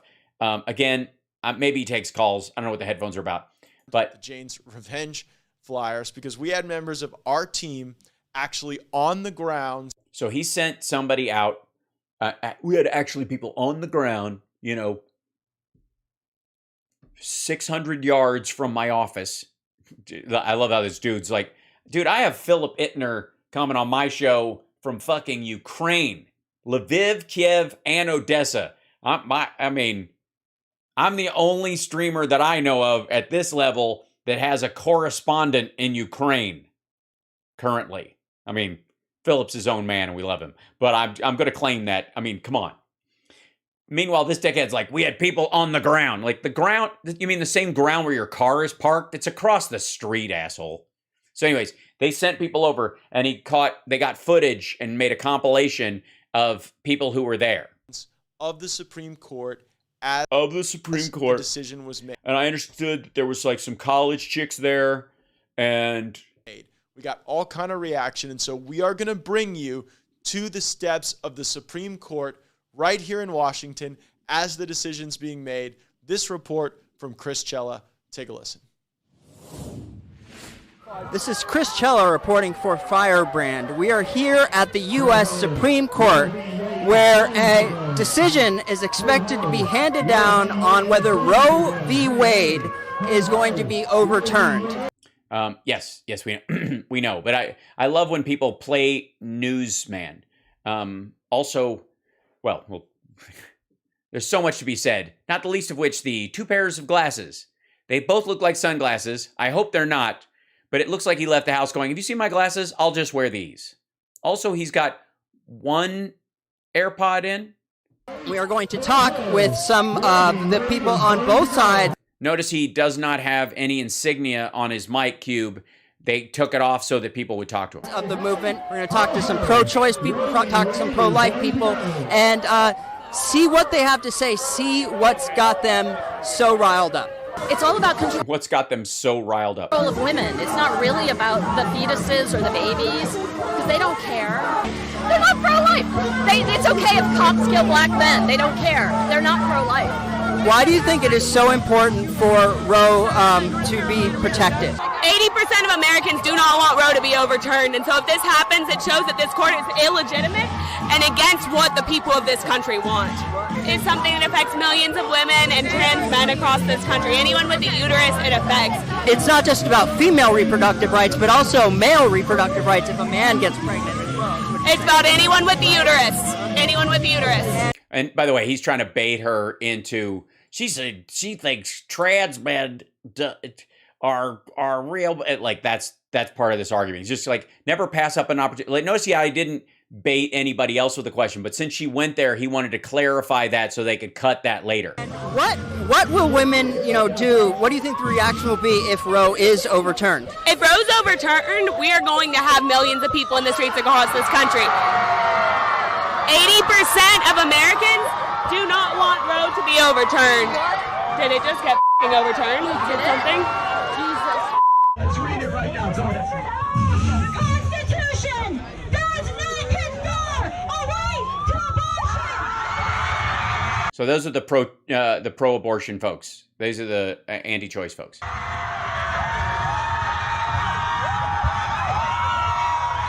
By the way, I would like you to look, if I may, at the crowd here today. Like, who's gathering around? Is this a wall of old white guys? This group, just to make you aware of who supports this issue and who doesn't, and who you can take for granted, and all that stuff. Like, who's there? Who's making this argument? Who's there? Now, granted, they're going to send more women there to make the point that they support it. So it's a self-selecting crowd.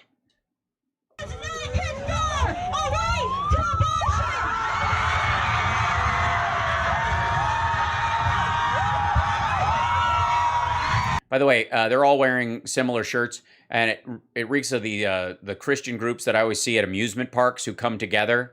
Have you seen my brother? He's wearing a Northfield Baptist Seminary shirt. It's just like mine. And he's about yay high. And ma'am, can you write down the description of who he's? No, I can't write. He's wearing a shirt just like mine. Hello, everyone. This is Joe Valdez, executive producer of Firebrand. We are Oh, the other guy got swamped. What happened? Outside of the Supreme Court today, where Roe v. Wade has been overturned. Millions of babies will no longer have to die at the hands of deranged leftists. Millions of babies will no longer have to die at the hands of deranged leftists. Yeah. And we are here to get the reaction. This is a fascist ruling. This is an illegitimate ruling that no one who loves women, who loves girls, should respect. We must be in these streets right now. Yep, equal mix. There you go. We must flood these streets. And then see this girl in front of them. I will aid and abet abortion. That's in reference to the Texas law, more than likely, and some of the others. That anybody who helps somebody get one can be sued or jailed. That she's standing up for that. I will aid and abet it. Abort the court! Abort the court! Abort the court! Congress needs to get off their asses and do their job. Women have been fighting for years. It is not our turn. It is Congress's turn to do something about this. Well, you're young and you're new here. A lot of people have tried, and we have a real slacktivist problem on the side of people who want to fix this. Shirt says, I am a vagina voter. I am quoting what is... And then she's got tape over her mouth that says second-class citizen. Red on her t-shirt. Her sign says, keep your religion out of my vagina. It's also got coat hangers on it. This is a joke at this point. How is this? It's not even funny, though. It's the worst joke. And of course, it's a Republican telling the joke because they don't know how to laugh. They don't know how to help a good time with everyone else who just wants to help everybody. All we're for is that you have a choice. That's all we want. And they want to take away your choice. How is that fair? And by they, I mean the fascists. I mean the Republicans. I mean the conservatives. All of them. They don't want you to have a choice. They don't want me to have a choice. They don't want transgender people to have a choice. They don't want anyone except for the fascists to have a choice. I came here to D.C. on Thursday of last week, and I've been fighting in the streets ever since. You think I can afford that? No, I can't afford any of it. I'm here because it matters more than my rent. It matters more than my money. It matters more than my being. It matters about half the population is women. And now it's being taken away from them? How is that right? Some of us who've been involved in reproductive rights for a bit have been trying to warn people. She does not trust this dude. So I don't. This is not a masking in public thing. About this for well over a year now, and people have kind of ignored us, kind of looked at us like, Chicken Little with the sky is falling, but the sky has just fallen today. Right for abortion, right for abortion, right. How do you guys feel now that Roe v. Wade has been overturned? What's your first emotion that came? I'm ecstatic. I can't explain I am ecstatic. it. I'm just so overjoyed and so happy that babies get to live. I'm so overjoyed and happy that babies get to live. Definitely was kind of in disbelief. I saw it and I was like, She has been crying about this, by the way. I think this is a glitch. I was like, there's no way this just got released when I'm standing in front of the Supreme Court. This is so cool. And so I was just really thankful. The first thing that hit me was just overwhelming feeling of gratitude. So what would you like to say to the justices, the brave justices who rendered... The brave justices. Notice he doesn't temper his language. Anyways, we haven't seen the other questions, and I'm sure they edit some of it out or whatever. But he definitely seems to be, he's showing which side he's on, even though he's hiding it on his microphone. This decision. I would say thank you. I know that their lives are at risk, but they also know their lives are at risk. That other lives are at risk because of this decision. So I want to say thank you to them and for their courageous fight in this as well. Because I know it wasn't easy, but I know that they did what was right, and I know that they know that. We are a voice for the voiceless, which is the preborn, and millions and millions of them have been killed since Roe v. Wade. So we are so excited to see Roe v. Wade overturned and see them be able to be valued because their lives are amazing and valuable and should not be ended by abortion. This is a great decision, Brian, and I just like to... Oh, God. Look, I understand that I have to see, like, anti-choice activists blathering. I understand that I have to see foaming at the mouth liberals who are losing their shit because of it, and I understand. But I don't have to actually see the dude from RSBN too, do I? This is just wrong. Look at the overlap. They borrowed footage from RSBN of their own guy getting interviewed. Read Congressman Gaetz' statement if I can. Yes, read Congressman Gaetz' statement. This is from Congressman Gaetz, breaking today. I applaud the courage of the Supreme Court in standing up for our most vulnerable in the face of violent intimidation from leftist agitators and the Democrat Party. He means Clarence Thomas and rapists and fathers that impregnate their daughters and other girls in the country. Who else? The most vulnerable. He definitely doesn't mean 17-year-old girls in Florida. Roe and Casey were bad science and bad law, and now they're history. The Supreme Court's decision in Roe v. Wade and Planned Parenthood versus Casey were a stain on the judiciary. Abortion is not deeply rooted in our nation's history. It is not found in common law. The Constitution... It's not found in common law. Are assault weapons? It's funny that they didn't mention medical procedures where literally the idea of aborting a child was so much work that it never made. You're saying in the 1700s it never made it on paper? The Constitution is clear that Americans are entitled to life and should not be deprived without due process of law. Okay, so tell you what, as soon as you can make every school shooter take around a jury of their peers with them everywhere they go and have a full 3-month trial for every person they intend to kill at work or at school, then you can start telling me about unborn children, fetuses, and clumps of cells in the first 3 weeks of a pregnancy. Every day, the unborn are denied this due process when their skulls are crushed and are ripped from their mother's womb, limb by limb, until their little hearts stop beating. Again, like, this is the language that, like, the activists around this always use. The grossest part about this is not that that's the language. It's that Matt Gaetz is full of shit. That ends today. States are now free to create law that opposes the evil of abortion and enshrines the unborn's right to life. That's from Congressman Matt Gaetz today. Well, no. It would enshrine the unborn's right to be born, in theory. Once they're alive, you guys are like, fuck them. Done. Thank you, Brian, for covering this. We'll be around.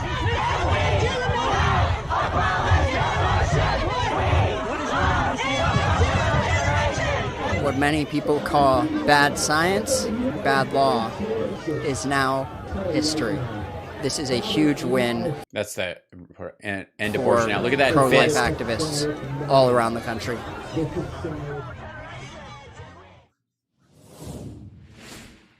We're back live here in the Longworth House office building in Washington, D.C. Right. He's a couple hundred feet away from where his guy was.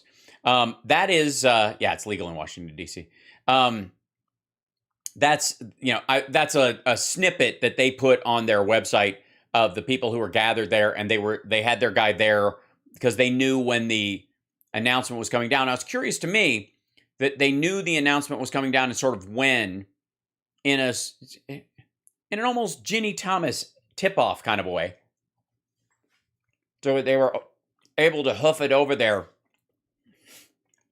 when it surprised some other folks. So, all right. I don't have that much time left. Yeah. And I thought we, because we've been dealing with some of the topical stuff that's going on today, I'd like to revisit one of the biggest, I guess, long-winded and boring, if I may, bloviated, if I can be so bold, people that seems to be always on the cusp of being a true conspiracy theory person. like a broadcaster. And yet just comes just shy of it, just enough to keep the regular advertisers and not, have to sell his own like vitamin B shots and dick pills. And Glenn, of course, is still in the he's still sequestered in his painting room in his garage. They have hung a flag over the spurt sign. Now I know you're saying how that said sport. I don't believe you. Now that it's covered up, I'm just going to say it says spurt. And I don't know why Glenn Beck has a lit up old-fashioned sign that says spurt behind his head, but that's Glenn Beck's business. He can spurt if he wants to. Well, I guess not anymore. If Clarence Thomas has his way, he can't. But this is one of those ones where you would think that there's sort of normalcy going on in the government. There's like, we're fighting inflation. The gas prices are up because of oil and the refining capacity. Just life, and the government's trying to find ways of dealing with it. The Fed just is raising interest rates and kind of spiking them. They're going to go to 7.5 again, and then it's going to stay there. And house prices are starting to come down because mortgage rates are going up, and it's normalized, stabilizing, crazy shit. And the potential for a recession is always there, and that's what the people who want the free money to keep flowing always clamor about in those regards. So, especially people who invest in property and have been buying up houses hand over fist are right now losing their fucking shirt. You can actually make more money from a bond than you can with a rental property right now. And so 1-to-1, you might be able to, change those numbers. But in terms of if you're buying 20 to 30 to 60% of the houses in an area to try and rent them out and make money off of them, you're actually going to lose money now as the rates go up. And, there's a lot of shit going on. Ukraine, everything. But apparently the gas prices issue is actually just a pretext for Biden to, I guess, go even more Stasi, as Tucker Carlson would tell us, and create a UN one world government run by George Soros Super Jew. This is titled "Biden May Use Gas Prices to Expand His Powers Massively." Dow plunged. Do say 400 more points. The Wall Street banks yesterday began to. By the way, hold on. What's the date on this fucker? I show it. Like, can I have an update or let's see. What's this transcript? We'll see what he's referencing. Warn of significant downturn and increased recession odds. The White House is still denying that there's any chance at all of any kind of recession. No, they aren't. We're in a transition period, and that's what's so exciting. According to the White House, there's no recession coming. We're just in a transition. And I think that's right. We're in a transition to a recession. Your earpiece is falling out. In a transition from a free market into some sort of totalitarian state. Yeah, that's what's happening.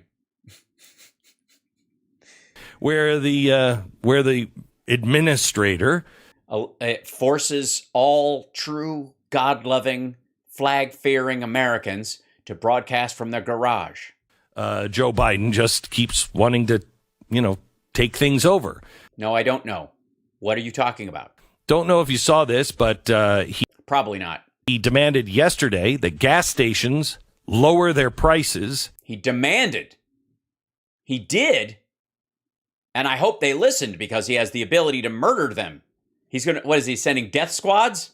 He said, do it now. Okay. Do it today.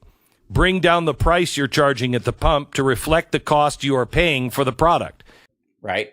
Joe, that's not how businesses work. Right. Yeah, it's not. Tell them, Glenn, if they can make money, they should sell. If people can buy it and they can bleed them dry, they should just be allowed. Here's Glenn Beck arguing for higher gas prices. Okay? They can't keep their doors open if they're only charging what they paid for it. No, he's not asking them to sell gas wholesale, fucko. He was talking about price gouging of the cost based on what it's costing them. The price has gone down, and yet they're maintaining higher prices in some other places. And it is not reflective of the cost of the gas that they are selling. Because they also need to charge for the lights and the building and all of the supplies. Yeah, you got to know that. They give away all the snacks inside. And the people working there at the gas station, they have to have a... Again, what... President Biden demanded this week that gas stations lower their prices immediately, bring down the price you're charging at the pump to reflect the cost you're paying for the product. To reflect it, not the exact amount, he told station owners. But unfortunately, it seems Joe may have missed an important economics lesson during his road to the White House. Okay, this is just fucking goofy. This is an intentional misreading of the statement. Jesus Christ. A profit margin, but yeah, this is like a straw version of Burning Man. You have only been in the private sector your whole life, so you don't understand public sector. Stand that. Public sector. You're saying he's been in the public sector his whole life. He said, I want the Congress and the states and the industry to do their part because I'm doing my part. Uh-huh. Now, that's fantastic, but not as fantastic as what Granholm said later.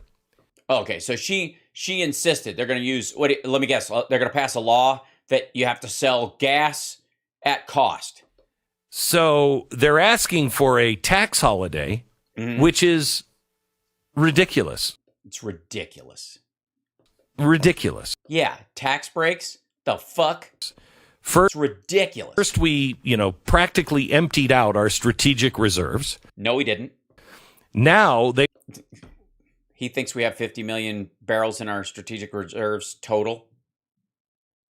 They want a tax holiday on gas tax, but they're not going to find and cut anything in the federal deficit, in the federal budget.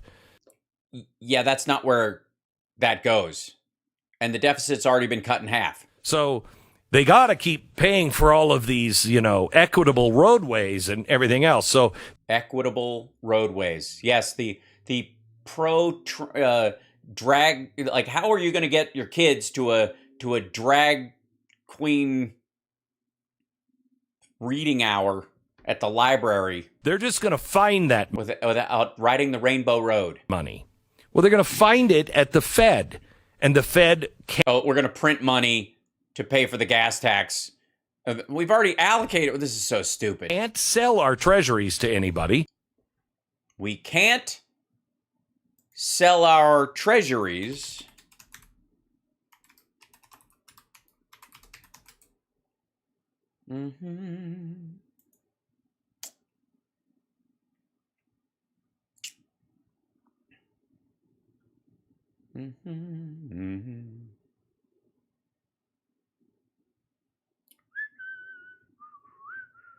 Let's see.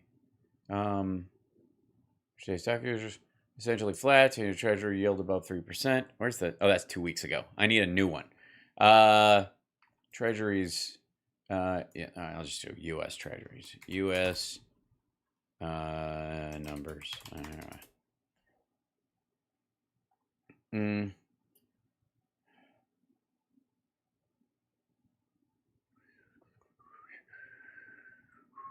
Trying to find one that actually, okay. Treasury does it shows slow job growth in Euro, treasury yields dip as key inflation measure shows possible slowdown around 10-year treasury yield top 3% of the head CPI reading. Let's just grab this guy. Here's Market Watch. Oh, I've reached my article limit. You bastard.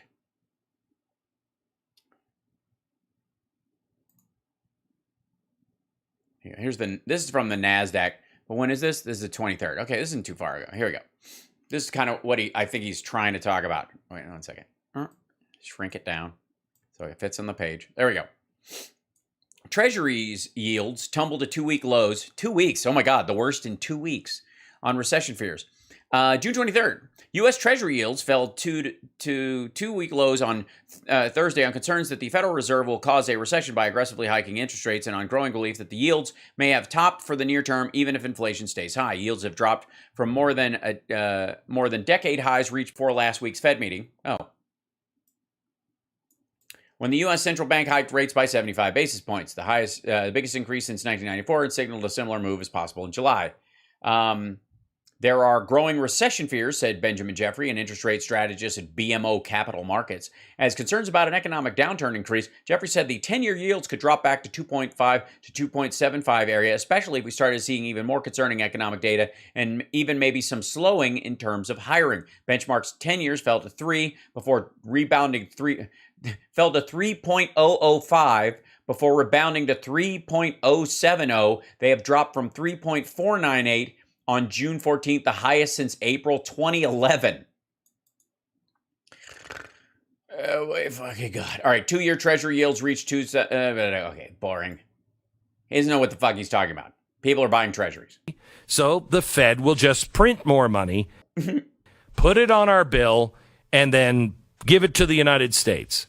That's how it works. Just give it to the United States. So to poor people who have no right to buy anything. Thank you, Glenn. Thank you. You'll have more money for gas, I which will? is a good thing. Okay. All right. Well, I'm glad we agree on that. All right. I have more money for gas, which is a good thing. I'd rather not spend it on gas. But done exactly the wrong way. Oh, what's the right way then? He's going to tell us the right way. There's a right way to make people spend less on gas immediately, even though the government has no control over the amount of oil produced. They can put pressure on, but they can't do anything about it. I'm sure there's a reason. Let's hear it. So now he's talking about a gas tax. Right. Yeah, you mentioned that, and then you moved on to Granholm, and then you blew holiday. Right. Which, again, would be good for the average person. God forbid. For a while. And then you would turn it back on when things normalized and the price went back down, you mean?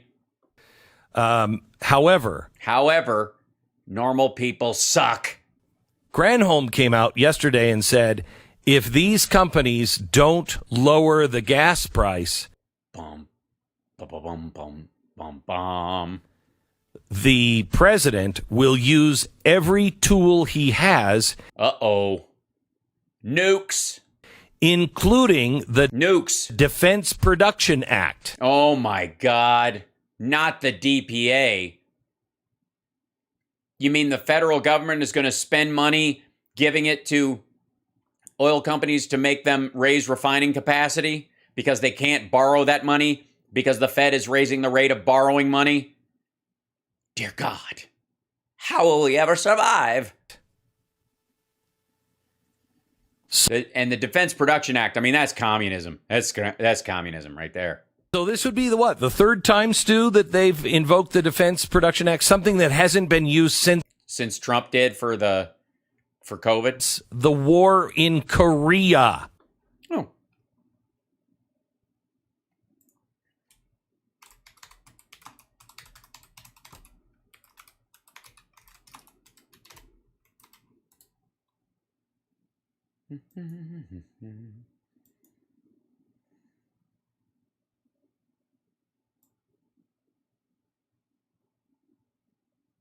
I had no idea that Donald Trump fought in the Korean War. And here I always thought he got out of military service by pretending to have bone spurs. Or I was today old when I found out that the Korean War was waged in August of 2020.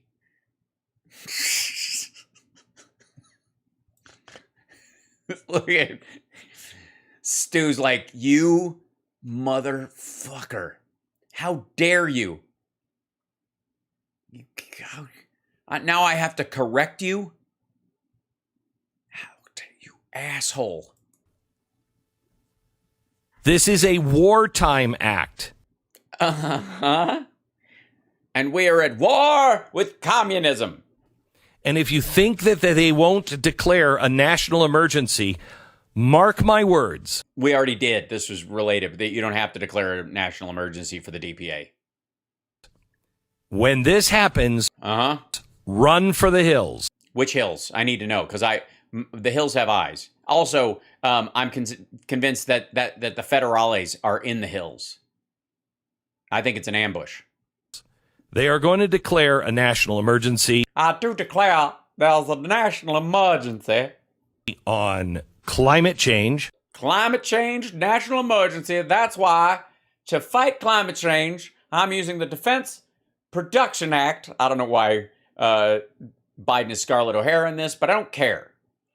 They're going to use we are using the Defense Production Act to pump more gas. I know it seems antithetical to the entire climate change mission, but trust me. Which is the worst. Run to the hills. Then run for your life. And they'll issue it and maybe climate change will include the gas prices. Oh boy, will it? Maybe climate change will include the gas prices. Okay, we're witnessing a hard fade. I don't know what the fuck he's talking about. This is amazing. Like, we've seen a couple of brain farts from Glenn. This is the worst one yet. Otherwise, they'll do an energy national emergency. Yeah, an energy national emergency. It's separate from that. We got several of them going at one time. Now, Glenn doesn't think there's an energy national emergency. He doesn't think we need more energy. He thinks let the oil companies pump as much oil as they want. And if they don't want to pump anymore because it drives the price down, we just got to live with it. Okay? Price of doing business. And if they want to pump it, but they want to sell it overseas, they don't want to refine it and get it into the system over here. I mean, that's the market, man. You don't want these commies to tell the oil companies to do stuff. See, they're going to do a food national emergency. Ooh, a food national emergency. You think they're going to have paratroopers drop in through your ceiling and kick the Sonic burger out of your fucking hand? See, which means the president will have total powers to be able to gobble up the free market. I have total powers to gobble up the free market. Yes, President Pac-Man. Good Lord. Like, this is shit where Alex Jones is like, hey, dude, tap the brakes. And if you don't, I mean, this is fascism. Oh, good. Okay. Well, I've always, people are watery on the definition, and I appreciate, so using the Defense Production Act in three hypotheticals that you are pulling out of your ass is fascism. So what you're saying is fascism. What you're saying is that what you're saying is fascism. That you're being a fascist right now. Is that, I'm sorry, you lost me. What he was talking about yesterday is fascism. Is it? You mean where he's like, guys, come on. Charge what the rate is. Stop fucking with consumers. Did he force him to do it? Now, can I ask another question? You haven't been asking any questions. You've been making bizarre and goofy statements. Right? Has anybody heard a question? Nah, yeah, fuck it. Go ahead. There's so much to pay attention to. I just don't have the brain pan. Miss Spock, I don't understand where I am. I'm lost. We're on a gas planet, and my phaser won't work. This is not what's happening, Spock. I don't understand. Can I ask you another question? I'm sorry, we can barely keep up. I can't imagine what it's like with you, with a family, and... Yes, I can't keep up with you. I don't know what you're saying. My translator's broken. But a kiss is how a man and woman on earth say hello. Give me some sugar, Glenn. Damn it, Jim, I'm a doctor, not a broadcaster. Your kids in school and everything else that's going on. Yeah, they're back in school. You mean, thanks for noticing the kids are back in school. Yeah, kids are back in school, and we're no longer in Afghanistan, and there's so many shows that are worth binging, and you're on vacation. Hell. Matt Gaetz said... oh, good. I'm glad we're going to an expert. Saturday. Uh-huh. The firearms policy under Biden, he is using every tool he can. Oh. And since Matt Gaetz is a tool, he feels used. Is that... I don't know where this is even going. What the fuck? We were on gas a second ago. What's the question? What was the other question? Weren't you supposed to ask another question? there is a... I'm going to go with your stacks of paper on your desk are out of order. A problem that... Understanding you. The IRS, from March 1st to June 1st, a 3-month span, the IRS bought $700,000 worth of ammunition. Okay. How much? Bought $700,000 worth of ammunition. The IRS bought $700,000 worth of ammunition. Okay. So, yeah. So they're going to shoot tax cheats, and that you're concerned for Trump's safety. You mean for practice? Now, why does the Yeah, why does anybody need that much ammunition? Why does anybody need a lot of ammunition? Good question, Glenn. Good question. Why does anybody need more than one bullet? I believe in the Barney Fife rule. IRS need $700,000 worth of ammunition? Because they have, because when they serve tax bills to some crazy people, there's been attempts on their agents' lives. So they have to go armed in some cases because assholes like you have drummed up hatred for them so much that they occasionally encounter someone who's a violent felon or is dangerous or will go down swinging or take out some agents and themselves. I mean, the dude flew a fucking airplane into the IRS building in Texas a few years ago. Let's see. How many IRS agents carry weapons? Let's see.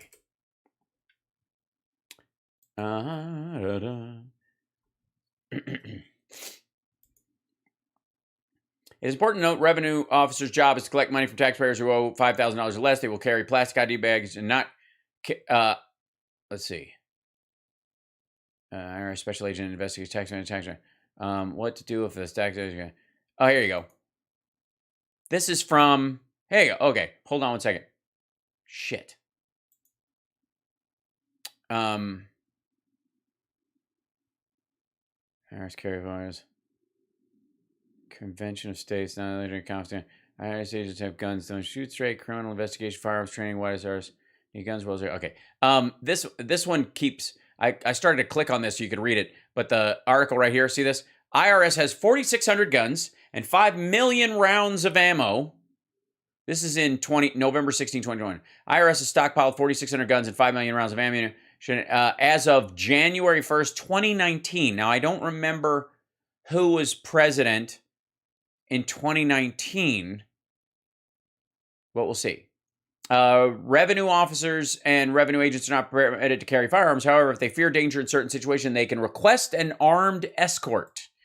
And so those armed escort, okay, just to clarify, revenue agents do not go out to homes and businesses, knocking on doors, filing tax liens, and conducting auctions to sell off seized property. What she's describing is a revenue officer. Revenue agents conduct tax audits.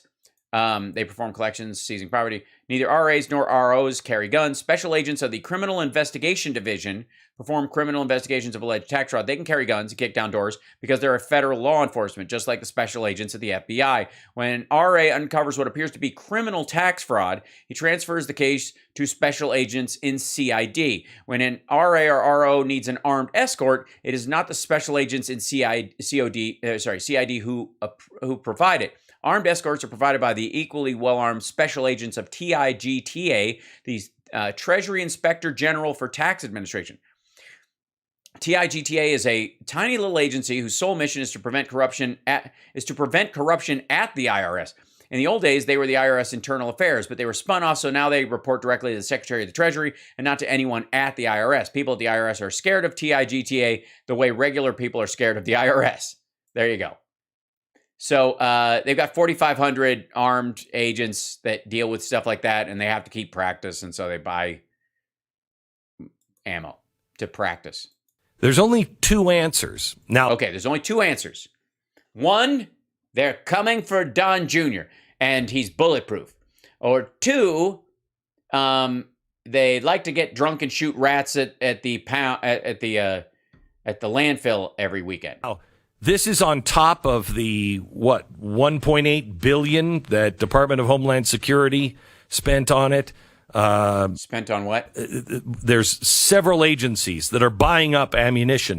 Oh, I see. This is part of his. This is the end run gun grab thing. No, there's two explanations. Okay, two explanations. One, Glenn mistakes paragraphs from one story as being attached to other stories because all of his paper is shuffled. And two, Stu fucks with him by shuffling his papers and messing with it. One is more nefarious than the other. Okay, well, let's see. Probably not. They're probably both equally nefarious. I would say it's all nefarious. Two nefarious reasons. Four. I'll come in again. Nobody expects the IRS Inquisition. Well, yes.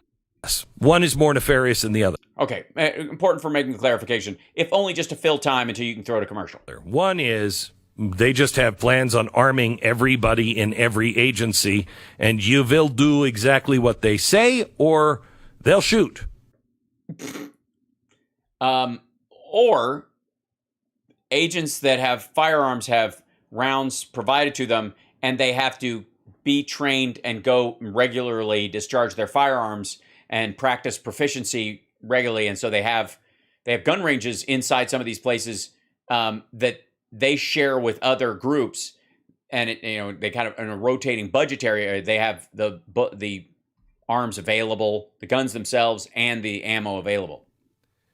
That's the most nefarious. Oh, it the most nefarious? I would thought they need the bullets because that's that's the only way you can get the adrenochrome out of the children in the most frightening way possible. The second is probably the most likely. Okay, good. That you're drunk. Although I wouldn't lay any of my money down on it. It's probably more risky than the stock market. Stock market's fairly stable. I mean, it's gonna go down as a correction, but then it's gonna recorrect and head back up. The more likely of the two, I think, is that this is just another way to stop guns from being on the streets. They are going to use every lever they can. Yes, it's about income inequality. Only rich people will be able to afford bullets. They are taking the poor people's bullets. If the United States government is buying up all the ammunition, they're not. And by the way, what they buy that ammunition, I guess, department to department. That's U.S. government-made ammunition anyways. That only drives the cost of ammunition up and only depletes the market of. Glenn, are you for socialist ammo or against it? Ammunition. For it. He's for it. So, in effect, they stop you from being able to have any kind of ammunition. Any kind of ammunition. Remember, okay, we told you on Monday of the bullshit story. We covered that this week. And what was happening with Winchester? The government site where they make too many bullets and they sell it on the market because they make too much, and the government went, "Why are we paying you to make too many bullets?" Winchester makes most of our 223 and 556 for the military. They have 3 major sites and a 4th one. And they're doing this at one of the sites. They have a military contract in it. They wouldn't exist without that contract. Winchester can sell about 30% of their stock to the open market. No, they produce 30% more than the government buys, mostly for overages and storage and that kind of shit. And they've been allowed to sell it on the open market. Artificially depressing the cost of ammunition for your mom and pop bullet makers. And that provides the United States, the average consumer with government subsidized ammunition. Something that no other product user gets to enjoy. But hey guys, if you go to a golf course to just hit a few, you just go into the driving range, are those are 30% of the golf balls you get to hit at the range provided by the U.S. government golf ball factory? At what point do you get to, if you like riding ATVs in the woods, do Do you get to use government tires that are sold at, we have those giant tanks and giant armored transport carriers, but of course they have the little teeny ones too. They're adorable. And after they're used in war, they sell the tires and you can put them on your ATV. And that drives the price of having an ATV down. With about 40 to 50. Didn't we watch this yesterday? No, he's still on this bullshit, William. He was on it. He went from gas prices and some idea that Biden's going to use gas prices to use the DPA to turn us into a communist nation back to this fucking bullet story, which he can't. I mean, he's just slipping. Percent of all 556 and 223. The federal government was pressuring Winchester to stop selling it to the open market. No, they're not going to order as much, and they weren't doing that. That Federalist article was the lie. This is just a rolling lie. That would be really bad for national defense, but really good for citizens not dying. Beyond that, it's just another sign that they're doing everything they possibly can to stop guns. Something gunny, gun, gas, gun, gas. Why does that make me think? All right. To infringe. This is fucking lame. They picked this clip. They put this up. Somebody at Glenn Beck's show thought this was a good idea. It was like, this will get them. Wait till they check out this sweet segment on whatever the fuck. On your Second Amendment rights. These are the kinds of things I think. Rarely. That might be caught up in a Supreme Court case. No, they won't. The government has the right to, in their own facilities, only make as much as they're not forced to sell makeoverages and sell them on the open fucking market, or I'd own a goddamn airplane by now. Regarding the EPA, maybe. The EPA? All right. That's why they're not cutting back to Stu, because Stu's going, case regarding the EPA, maybe, but we'll see. You have to understand. No, I don't have to. I couldn't possibly understand. I don't know what the fuck you're talking about. You started with gas, then you said he was going to use the DPA to control everything, and then you said the government's inverting the DPA, basically saying produce less because we don't want you to. We're not paying you to make too much of something so you can sell it on the cheap and flood the market against regular market forces. This is normally something you'd be against. I don't know what the fuck. Boy, if you didn't read Philip Drew, Administrator, get it. It's a free Google book because nobody in their right mind would ever pay for it. Huh? It is absolutely the worst book I think I've ever read. It's just so poorly written. Great. Thanks. Never heard of it. Why do you think it matters? But it was done by, I think it was written by Colonel House. He was the guy that was the main advisor and best friend to Woodrow Wilson. Wilson is said to have read it 3 times during his administration. He just loved it so much. It's so great. I think he said that because he wanted more and more people to read it. You should read it because it is exactly what Biden is trying to do right now. And I don't think I've ever gone into great detail. It's about... Great, a book report, motherfucker.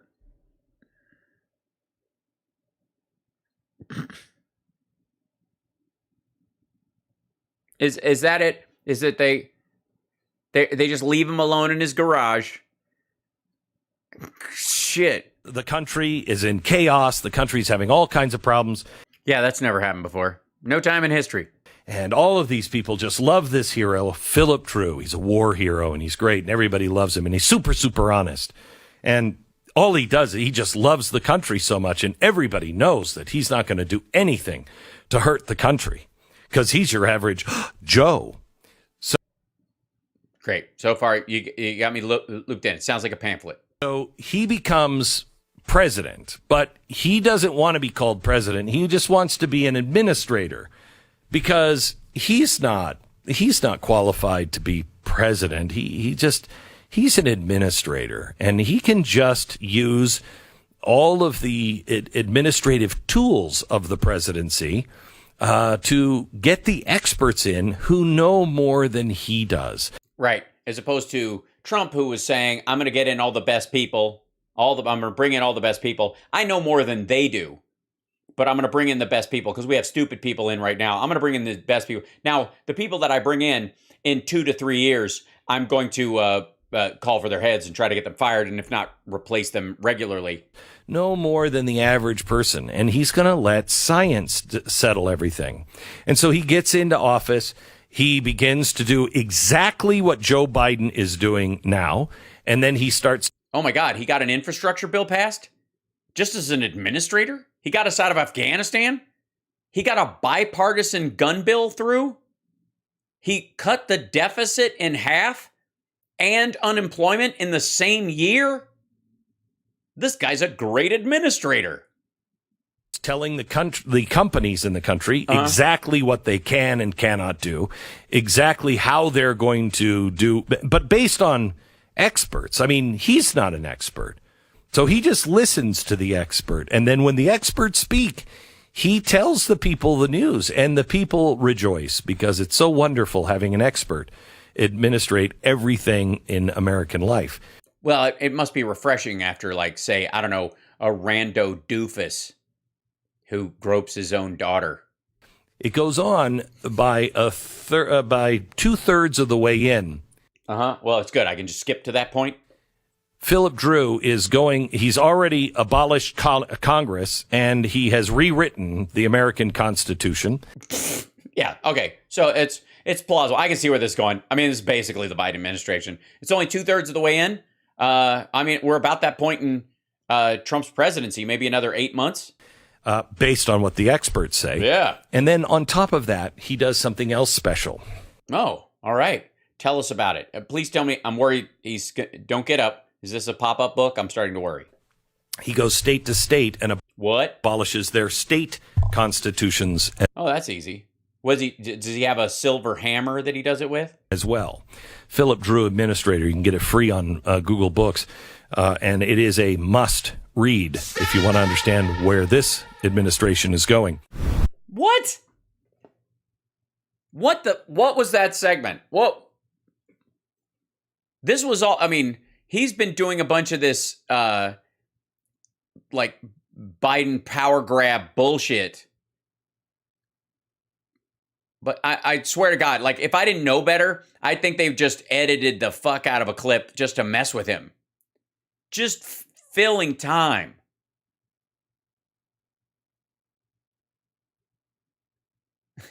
I thought Hillary was forcing us to give gay abortions. It happens. See what I mean? Like, good Lord. By the way, don't forget to like and subscribe. Give a thumbs up. Support the show in any way you can. Welcome to the show. It's the HAL Sparks Mega Worldwide. I'm at the end of I'm already a half hour over. So thanks for sticking around. We looked at a bunch of stuff today, but I think the most important part of it was the right's reaction, at least initially, to what they believed was this huge win on abortion for them. I think there's going to be an enormous backlash, but it will require Democratic voters, of which there are many, to give a shit more than one election at a time. Because if you don't, you're signing off on this stuff. If you're not voting for somebody that can actually win in an actual election, you're handing your vote over to the side that you're just saying whatever the issue is decided during that period of time, I don't care. It's not important. And eventually, if you want to form a small party like the Green Party or something like that, you want to build it, great. Do all local races for 15 fucking years. Don't even shoot for a congressperson or a senator. Go mayors, city councils, and comptrollers and shit like that. You'll get points on the board. You'll get it. You'll get some of them. And then you'll show people that your system can work and your plans can work on a smaller scale, and you can build your way up like legitimate human beings showing a proof of concept. But they don't. It's like the libertarians. They don't have a structure for, I mean, it's The libertarians are a joke. It's not a functioning political philosophy. But they always run somebody for president, and then they got a couple of rando Ron Paulish kind of dickheads that are actually Republicans, but just, I call myself a libertarian, which is whatever. But they don't actually have a functioning structure where the Libertarian Party could actually operate without the entire country collapsing and some other, Russia-like or Saudi Arabia or China-like authoritarian system just eating it alive. But until a magic angel comes down and says, I'll grant you 3 party wishes. Until that happens, you got 2 choices. And if you really give a shit about the stuff you're clamoring about that's happening today and that the right is running victory laps about, if you actually care about those things, then act like it. Vote. And I'm preaching to the choir. You guys are wonderful. I would like to remind you, though, that over the next few months, whenever you're talking about these issues, if you don't have anything in your tweet or in your message that said, where there's a URL or a GIF or something like that, and you have room for it, even when you do, quite frankly, it's a great thing if you already have a picture, you're using a GIF, and you just want to put a tag in there. Vote.org will auto-populate a link, and people can just click on it and go there and make sure that they're registered to vote. Again, unlike Paul Weyrich, I want everyone to vote because I think we can win legitimately and on the battlefield of ideas. And I think it was very smart of Biden today when he was talking about these remarks to say no violence, because one of the things that has happened is if you don't say that, when violence occurs, you've tacitly condoned it. By saying that right out of the gate, they're going to mess with you. They're going to say he has to tell people not to riot. But by saying that, if anybody does act, everybody saw him do it. And he's going to keep doing that also. So anyways, you guys are wonderful. I'll see you on the radio tomorrow. Philip Ittner will be joining us, as will Johnny Million, on the HAL Sparks radio program Mega Worldwide. That's at 9 a.m. Pacific time. I love you guys, and I will see you soon.